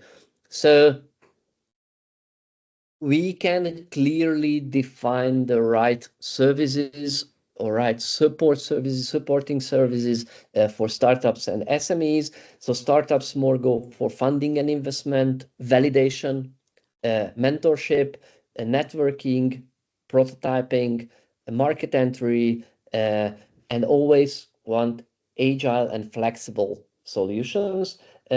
While for the SMEs, incremental innovation, access to advanced tech, strategic partnership, regulatory compliance, and operational efficiency together with the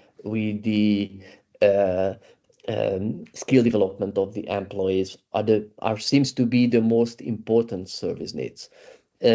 So when we develop an acceleration program, we always have to consider this. And when we develop a program for SMEs, we try to focus on the green ones. So I have talked about a lot of topics, but always wanted to highlight the way and the opportunity and the potential impact of the collaboration and networking, and the role of the support organizations in this process. Of course, in case you have any question, feel free to ask, and I will share the presentation and you can contact me with further questions later on. Thank you so much. Thank you, Ákos. Super detailed. We can take a few questions. From my perspective, I hear, well, it's not a surprise, also thinking about the project. We will develop those pilots which aim at developing new services or improved services. I liked a lot your structured approach to defining the criteria and to define the different steps for developing those services. I think that your presentation could be very helpful for us when we will draft our pilots, our 9 pilots, to use some of these materials, these methods to define the customer journeys in our pilots, to define the minimum viable program, let's say, and so on, and to have a structured approach to the definition of what we do in the pilot. It looks like a good fit, I think, to what we want to do. But it's a lot of information, but we could take a few questions if there are some coming up right now. Otherwise, within the partnership, we will have the opportunity to meet you, hopefully in Hungary for the next meeting, which is close to. I'll be there. Yeah. So we could go on with this conversation there. But I will definitely come back to you with respect to the pilots. We will discuss them in Hungary, so there could be something that you could bring in here, very, very useful, I think. I don't see any hands raising. No, Ákos, I think you killed everybody. Yeah. It's this very detailed presentation. That was, but I will go through it before the next meeting. Very good. So for now, I would say thank you, Ákos, for preparing that and put that down on paper. It's not so often that we see that structured approach to collaboration, and it's not like to put it into a framework. Nice. And we can move to Bernhard Kölmel for the third and last presentation of today. Our third speaker. So Bernhard, you have about 45-50 minutes, like we discussed. We are in the plan currently with all the speakers. So it's and we are now leaving a bit the topics of collaboration and so on. We in a broad sense, which was the core, let's say, of the business offers, which was the core of the 2 first presentations, and with different approaches. Bernhard will bring us in in another area, which is more about business intelligence. So just checking my screen. Bernard, are you here with us? You can take over the stage if you like. So hopefully everybody can hear me quite well. Can hear you. Yeah. Yeah, good. Me too. Now, normally I say you have to brace yourself for 90 minutes because I'm used to give lectures. I tried to shorten my presentation in order to have time and room for discussions. After this quite detailed approach, I'd like to give you some information and deliver kind of suggestion on a pragmatic and holistic innovation management approach. This kind of activity we have tested in the last 2 years with some 200 SMEs, and in general the program or the approach was quite successful because we succeeded to bring a company to the market which was sold 1.5 years ago in the US for $3.7 billion to a US company. It was in the domain of AI and supply chain management for electronic goods. So it's tested and validated and should work quite fine. And it's easily adaptable to the needs of each type of company and situation. So innovation management, is this the biggest challenge of the 21st century from my point of view? Bernard, yeah. Are you trying to share a presentation? Because we cannot see it. I have. It says you share a window. Okay, I cannot see it. Maybe the others can see it. I don't know. I cannot see it as well. No, we cannot see it. Can you see it now? Yes. Yes, thank you. Okay. Sorry, I shared a specific window and didn't work, but now when I share the whole screen, it works. It works. So innovation management is, from my point of view, the biggest challenge of the 21st century, especially in Europe, where we have high cost pressure, no real access to raw materials, a very big population and aging society. So we need to tackle all these issues and come up with good and feasible long-term oriented innovations. Basically, most companies and even the education at universities work on slow logarithmic change for organizational structure and approaches towards innovation management. But the technologies, and here also the convergence of a wide variety of technologies races ahead, and these technology changes have an exponential rate, and so the gap widens continuously. And that's the reason why we say the only sustainable competitive advantage for our region, for Europe, is any organization's ability to learn faster than the competition, especially on a global scale. And therefore, we have to apply replicable and context-specific tools and approaches to make these companies successful. I agree to the previous presentation. There are different types of innovation, and companies tend to be quite good in this incremental domain where they have established market, established product, and so they can do business as usual and come up with small incremental innovation activities, keep the companies going. Quite often, these innovation activities are centered around efficiency, lean management approaches, which are basically necessary but are not sufficient for the long-term viability and of a company.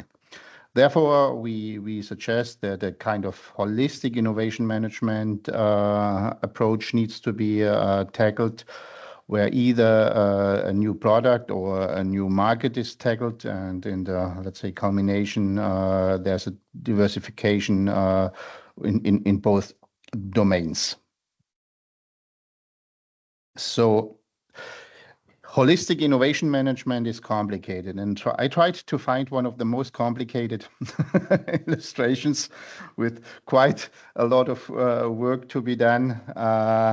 And this is what we see quite often from consultants, which is shown to companies. And the problem is that, from my experience, 95% of the companies are overwhelmed.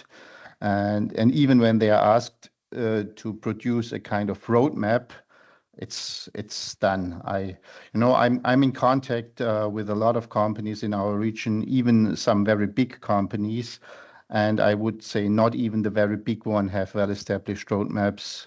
It's just bottom-up incremental innovation management.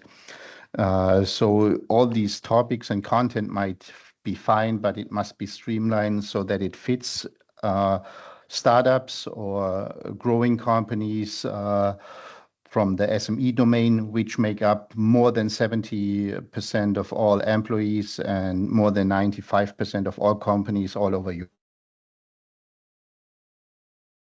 Complicated, and even here, these activities from the business intelligence side with trend management, environmental scanning, or technology management leads into the end to an innovation roadmap.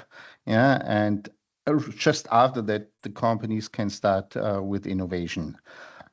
We see, and probably you have also noticed it, that a lot of small and medium-sized companies have huge challenges, even organizing a structured sales, organizing internationalization activity and so on, let alone they are not able to target a kind of holistic innovation management. So our suggestion, keep it simple and stupid. Not too simple, but simple enough for each and every company to adapt and tailor it towards its needs. So what is our holistic but still pragmatic approach shaping the future?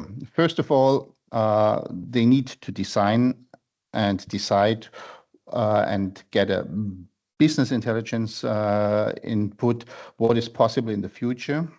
Then they have to decide what horizon are we working on, so which time frame do we tackle. Then what do the stakeholders, customers really want? What offer, product or service, can we derive out of this? Then biggest issue is is this offer feasible from a technical, organizational point of view? Is it economically viable, and is it attractive for the customers? And this third item, attractiveness for customers, is the most important one. And once this decision is proven or taken, and the hypotheses are proven that it makes sense to develop it, these companies should somehow follow a kind of agile stage gate approach in order to reach the goals or the intermediate goals. In order to do this, we enhance the approach with some tools, methodologies, and approaches which could be easily copied and used. And with a, let's say, quite short workshop, most companies are able to comprehend these steps, and based on this, enhance their innovation management process to achieve much better results. Still not perfect, but better than 99% of all cases I see in industry. So what is the first part? The companies need to understand what is possible in the future. Here I like to use publicly available data. This is quite some effort which must be read. And from my point of view, the most sophisticated and best content is published by the Future Today Institute with a Tech Trends report, Amy Webb. It's published every year in March. This report has 1,000 pages, and it kind of provides a heat map with technologies and domains, business domains. And the heat map goes from green, still some time to wait and get understanding, to dark red, where the company is informed you must really take action right now because the business landscape is changing very, very fast. We have also the hype cycles for emerging technologies and specific domains, which are basically quite good. However, if you want to get a deeper dive into these reports from Gartner, they are very expensive. Other reports like the Future of Jobs report, Megatrend analysis, and so on, Deloitte, McKinsey, Boston Consulting are quite good, but are not really relevant. If we support a company, nowadays we apply AI solutions, and one of these AI solutions is Notebook LM, which is freely available from Google. And there you can upload these open documents, analyze them, and apply them to your domain. And so you can easily, within 2-3 hours, get a good understanding what is the technological future for your company. Basically, and depending on the type of horizon which you are addressing, technology trends are relevant, customer trends are relevant, market forces are relevant, industry forces are relevant. And if you go for the longer horizons, Horizon 3 and so on, dynamic megatrends and macroeconomic forces are relevant. This is a good checklist in order to analyze, did we consider all relevant drivers and influence factors for the future. After that, we have a basic understanding, and I always suggest that at least the CEO or a CTO or innovation manager should be aware what is happening. The company has to decide which time horizon are we addressing with our innovation project. In the long run, all of them must be addressed, but if you need to earn money urgently, Horizon 1 or between Horizon 1 and 2 is quite important. There are other models for these, let's say, time conscious approaches. There's the cone model, which is used by the Future Today Institute. I don't care. It's just really essential that you say we have short-term innovation, mid-term innovation, and long-term innovation. Short-term innovation, we can improve our current products and services. Long-term innovation, we have the chance to come up with disruptive technologies and solutions. And Horizon 2 in the middle, the mid-term innovation, is the step in between to become future-proof and viable in the long term. The 3-horizon approach was developed by McKinsey, and I insist a little bit on it. It's quite important by each and every activity to discuss it at the beginning and keep on reminding every stakeholder in the process to concentrate on the horizon which was decided to tackle. Because we observed very, very often that different stakeholders, different participants in an innovation management meeting concentrated on different horizons, so they were unable to talk to each other. Good example is autonomous cars, autonomous driver, autonomous vehicles. Yeah, if I talk to friends and I ask them, do you think it's possible and viable? 50% say yes, because they know of the examples in the United States, San Francisco, Waymo, and Austin. And 50% say no, because they are quite aware of the big challenges we face in Europe in order to establish autonomous vehicles. Yeah, so it's quite important to pin it down to a region, to a market, and to a specific time frame. Otherwise, you are not able to achieve a kind of agreement. The next part is jobs to be done. This is connects to the previous presentation. We need to understand the needs of the customer. Yeah? And here on the right-hand side, you see a belt. And perhaps some of you can answer me, what is the job of a belt?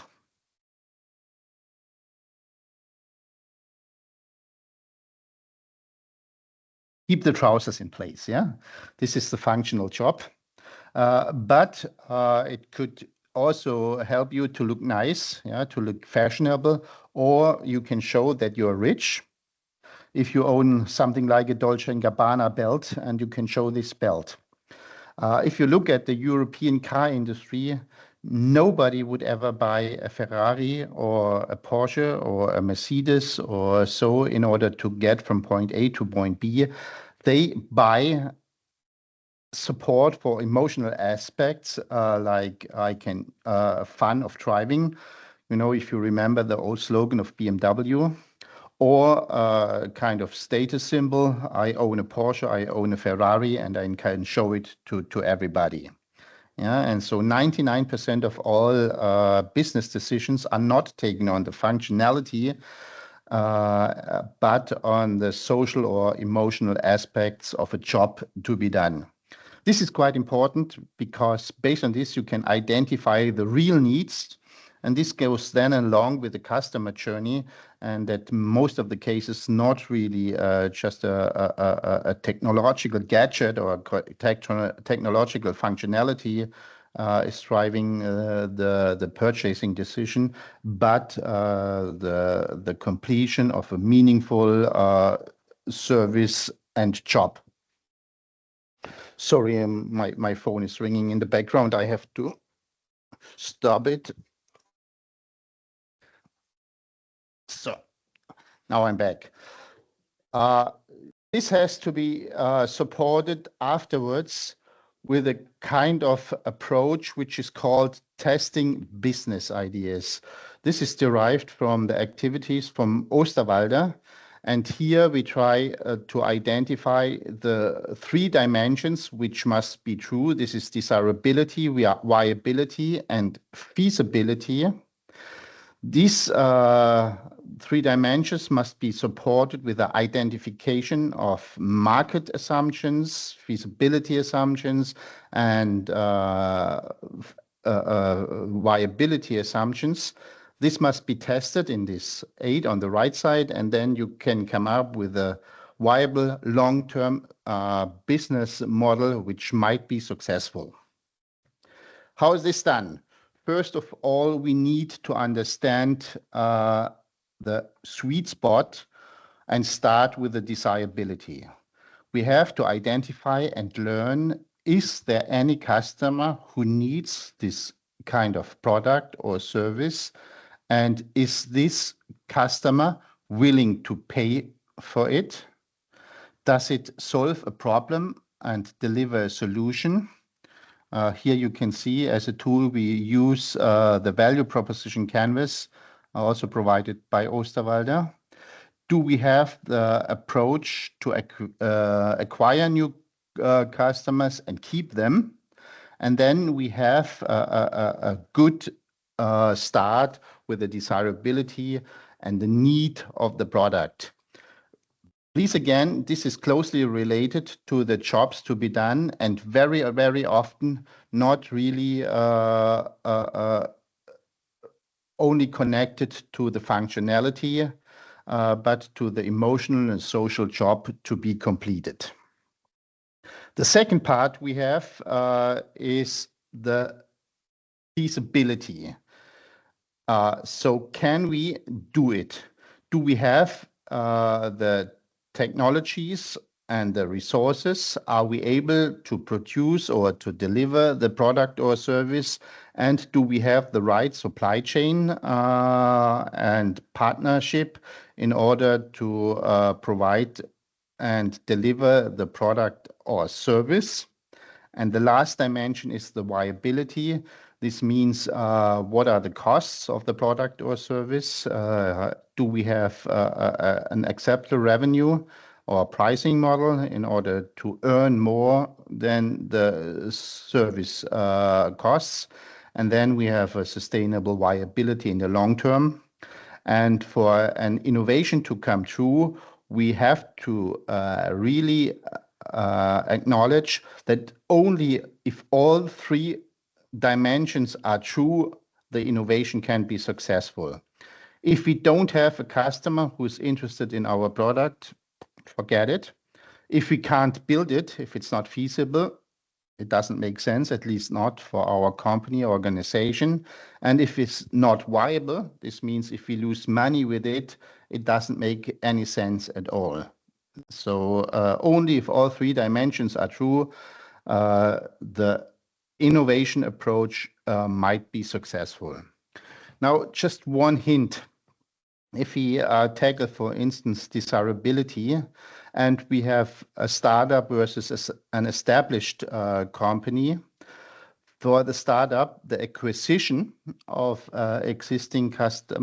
new customers is very important, because at the beginning they don't have an established customer base, whereas for the established company which wants to grow and to transform into new business domains, the retention of existing customers and the acquisition of new customers is important.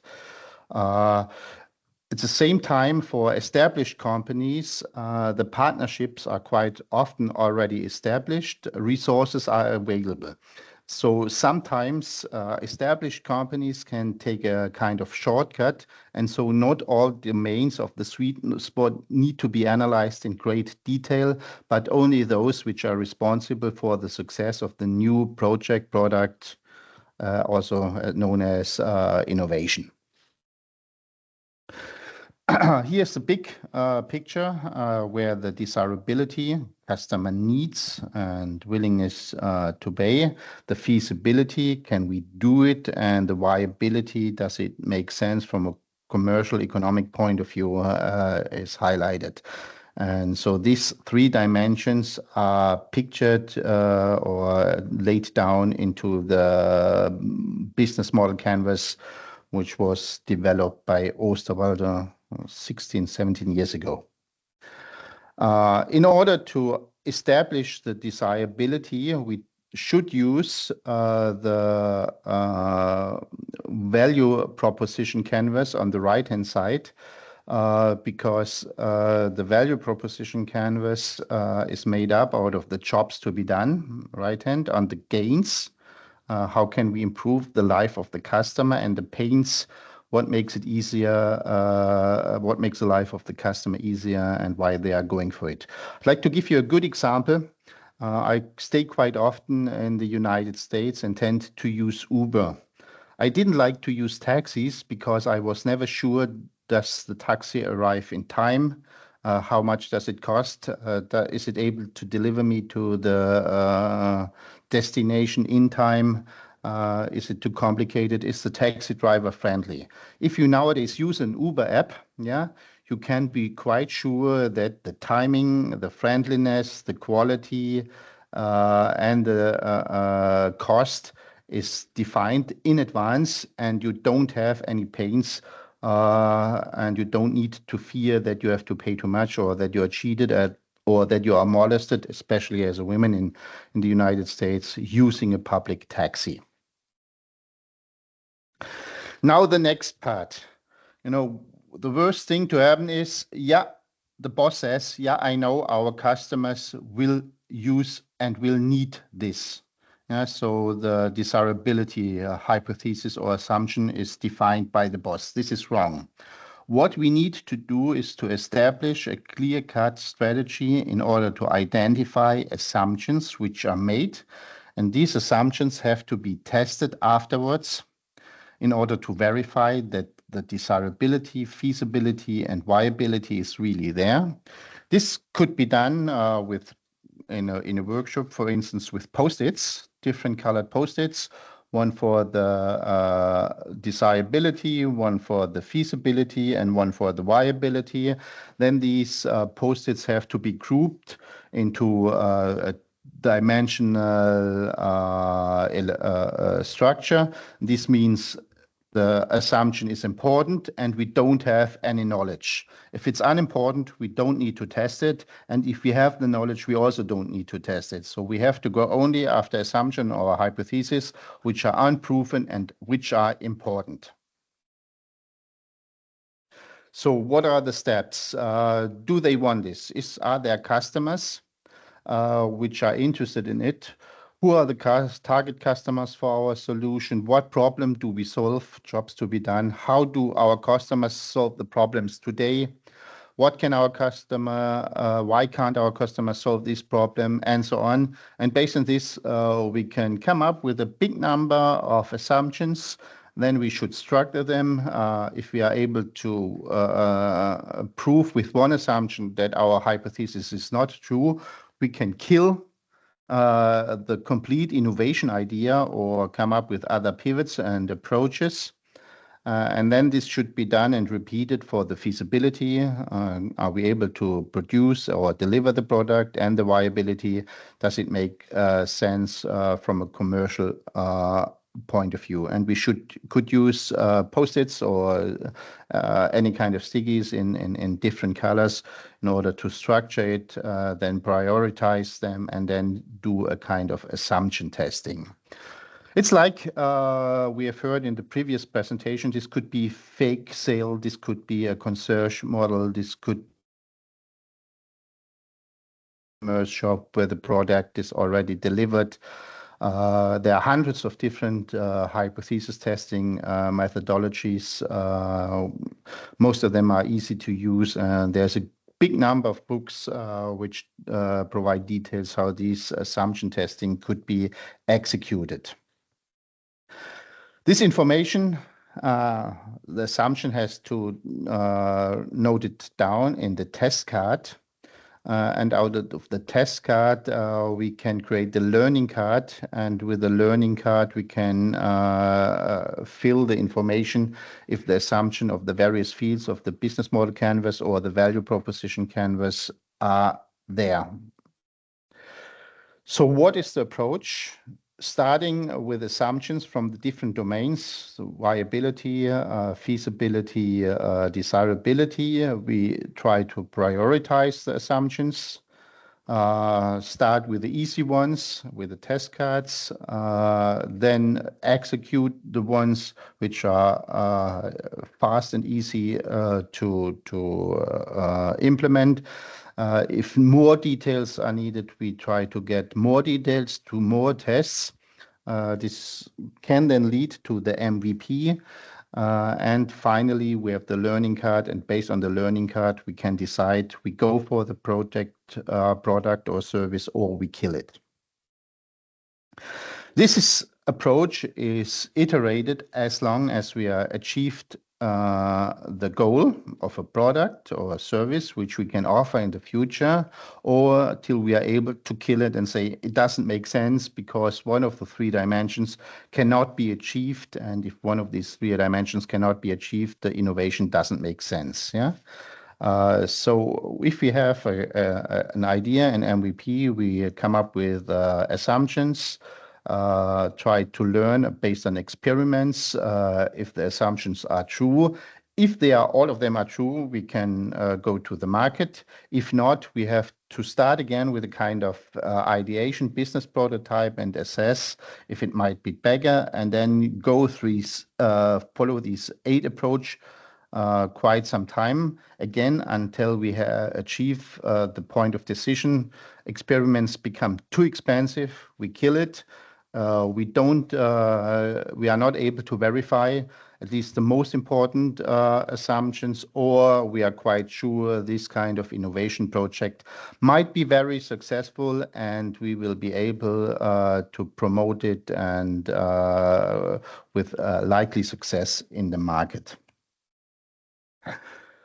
This is the basic approach. What is important to know? What is a kind of important aspect? The left-hand side of these innovation management activities are sometimes not really structured. They are challenging, creative, sometimes crazy. You must be able to think out of the box. On the right-hand side, when it comes to this kind of agile stage gate approach to deliver the product to the market, it must be governable, it must be well planned, it must be structured, and so on. And from my point of view, there must be a handshake and a handover of the innovation project responsibility at a certain point of time. Yeah. Because I know only very few persons which are able to coordinate and manage both activities.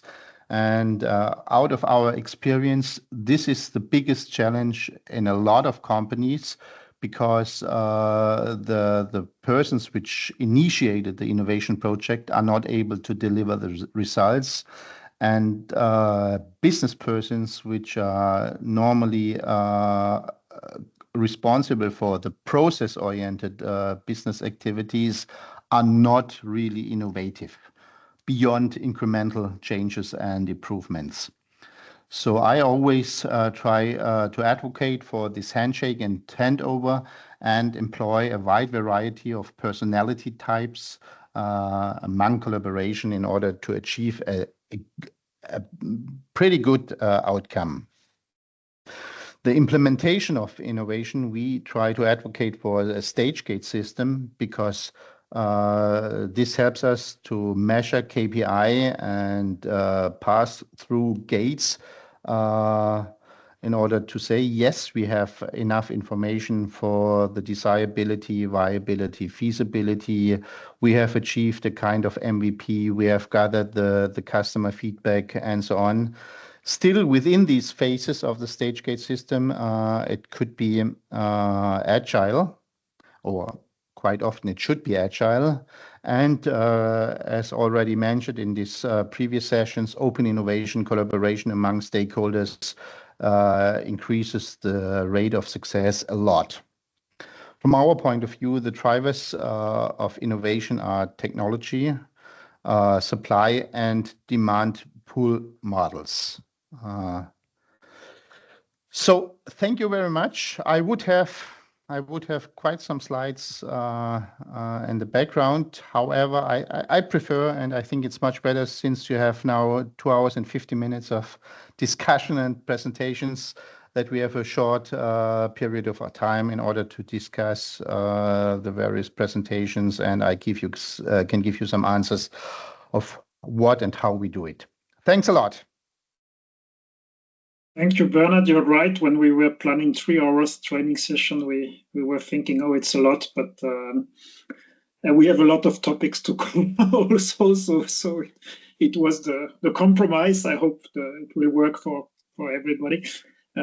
While people are thinking, Bernhard, I have a first question about how long does it take to achieve, if you're working with, let's say, a traditional company, what can you expect? How long does it need to get some results, or some kind of average? Let's say, what are you getting results in weeks, in days, in months? And what is your experiences? How did that? It really depends on the commitment of the stakeholders. Yeah. For instance, yesterday we had this kind of meeting, and it's a company.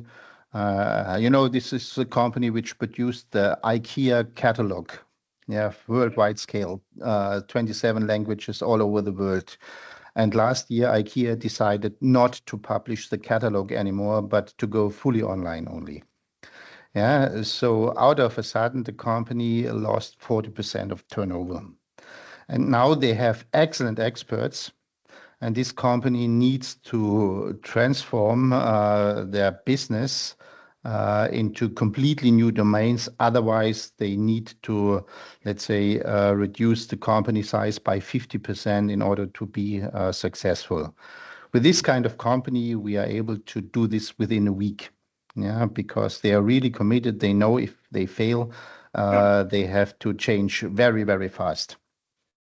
In bigger companies, and the biggest company in Pforzheim, which I consult very often, it's a supplier of exhaust pipe connections to the engine. With this company, the process lasts typically 18 months. Yeah, so we have different departments. They meet. We have 15 advanced workshops. But this company is rich. They have a big bunch of money, which they can spend. And if they take a decision, they want to have this decision accepted by a wide variety of employees and company stakeholders. So they also use these stakeholders in order to gain internal commitment. What is quite interesting that especially technology-driven startups need quite a lot of time because they are mostly coming from the feasibility point of view, so they have excellent knowledge of the technologies, even the partnerships which might be necessary, but they don't have idea of the customers' acquisition and how they can retain the customers. It's slightly better from the commercial point of view, the viability, but the need assessment, the desirability is the biggest challenge. And again, depending if they have employees or even the CEO, the startup person, if they are able to grasp and understand the idea that desirability is probably the most important key to company success, it could take quite some time. So there's not one answer which fits all. It depends on the acceptance level within the company. And the urgency, the level of pain or whatever. Okay. Yeah. And can you deliver it from the perspective of business support provider as one person? Do you have a team who is working on that, or do you have some? It's better in a team. I have some experiences, and for instance, we apply well-proven methods, for instance, out of Scrum, where we gather ideas on an idea board. Because when we start a kind of innovation meeting in a well-established companies, the first 1 hour, 90 minutes, the participants of the meeting are not able to talk about the new innovation. They always complain, we have this and that problem. I'm so busy, I have no time to do innovation. And so we established, as a learning out of Scrum, a kind of backlog. And so we use 60 minutes, 90 minutes in order to collect the backlog, the complaints, the challenges of each employees, promise them that we will organize future meetings for them, with them, in order to tackle their specific challenges. And then after 90 minutes, they are able to concentrate on the innovation at hand. So a second person which notes down these challenges, which helps to organize the meetings, which helps to structure and categorize the assumptions, is quite good. If we do it with very experienced companies, so we tend to do this not only once, but very, very often with companies. It can be done alone. If you have a co-supervisor or the support person, it can be done alone. Also, it depends in the startup if we are able to send beforehand a kind of documents which might be influential, like the Future Today report, and they have read it. We don't need much time in order to get them going, but they can be productive right away. Still, experience, at least in bigger organizations, we see that 90% of the participants have not read the material. So we need to have a kind of initial session in order to bring everybody to the same point or level of knowledge, and then we can start. Do you also aim to train the companies at doing it by themselves somewhere? Yeah, this is what we do quite often. And then depending on, again, we try to be quite adaptive. We see what is needed. In some cases, if it's urgent activity, we complement our basic approach with additional approaches. Probably all of you know the blue ocean strategy. So if a company is under big pressure and needs to come up with new solutions in a very short period of time, Horizon 1 or between Horizon 1 and 2, a blue ocean strategy might be a good approach in order to help them. Or even we come up with marketing or strategic approaches, like we help them to define what is the total addressable market, what is our company-specific market, which we can achieve in a very specific period of time. So in time of need or with specific requirements, we try to adapt our approach with well-proven methodologies, which probably most of you know anyway. Okay, thank you. I'm looking. Do not hesitate to raise your hand and jump in the conversation. And I've started to discuss with Bernard, but it's open to everybody, of course. And do you implement that in the framework of publicly funded project, Bernard? I guess yeah. Probably. Yeah, we do it within public funded project. You know, I have right now together with BWCon a European research project for circularity of plastics industry, where we use this approach in order to identify how to get traction in a quite complicated market of circular economy projects. Yeah, they are absolutely necessary in the long run. However, most companies are hesitant right now because it means quite often additional costs if they have not enough money or fear a future downturn of the economy. They are reluctant, so we need to go into details and provide also basic support for the innovation management. Yeah, very good, thank you. Looking to the participants, see if there are any questions. So for everybody, feel free to ask for more details. I have just presented 20 slides out of 200. So I have a big set of slides which we use, and I'm willing to distribute them. And so you can tailor your own workshop using this material.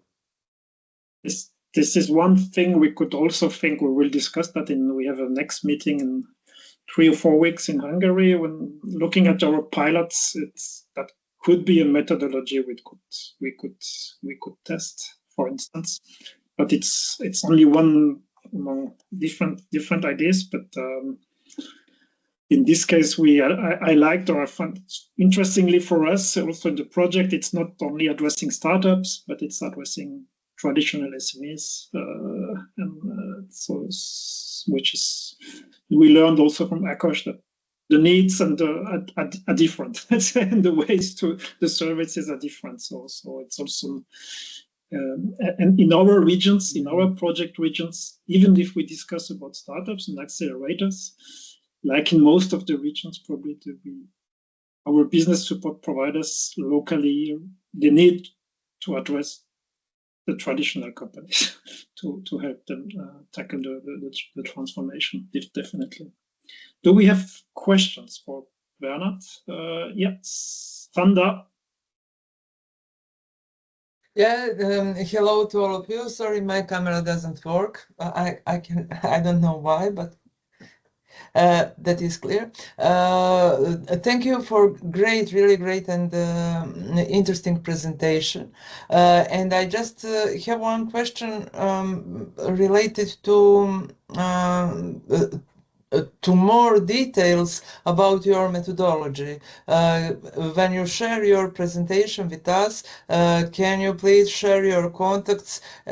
Probably I will have a lot of questions related to methodology, and can I be free to contact you?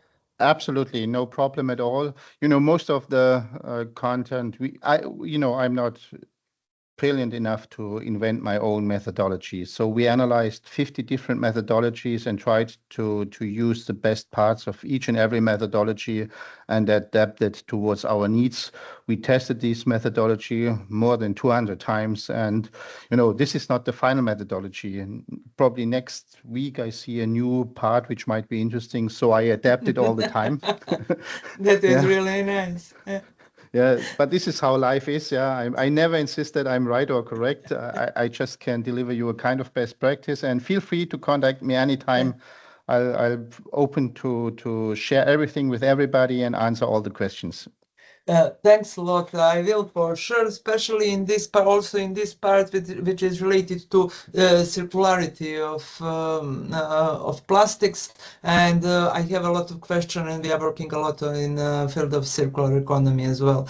And I will prepare a question for that part. Thanks a lot. It was really nice presentation. Thank you. Thank you. Okay, thank you. Yeah, probably people will need some time to look at it. We will share it, and we have. I mentioned at the beginning of the event we have a learning phase until September in the project, so we will have plenty of opportunity. Yeah, and we need it to looks like you shrink want that to ask kind a of. question.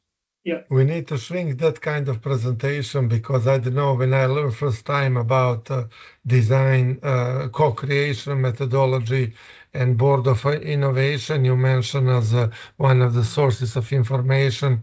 I read several days, so some just part of material, or have training 5 days, you know, and that kind of presentation shrink and to fit in the half an hour.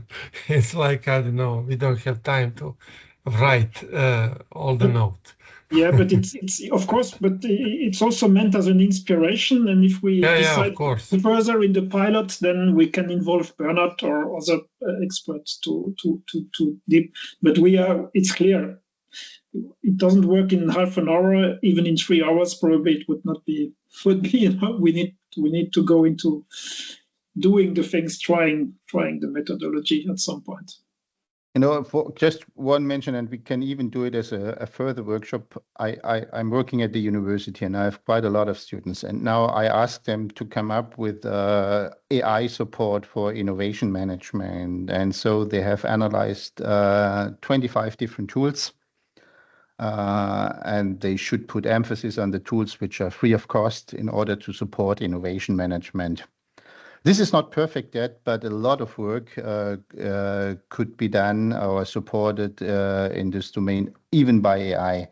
And again, perhaps in spring or early summer, I would be prepared to present also what we have learned from the students. They collected all the tools, came up with case studies and examples in order to show it to everybody.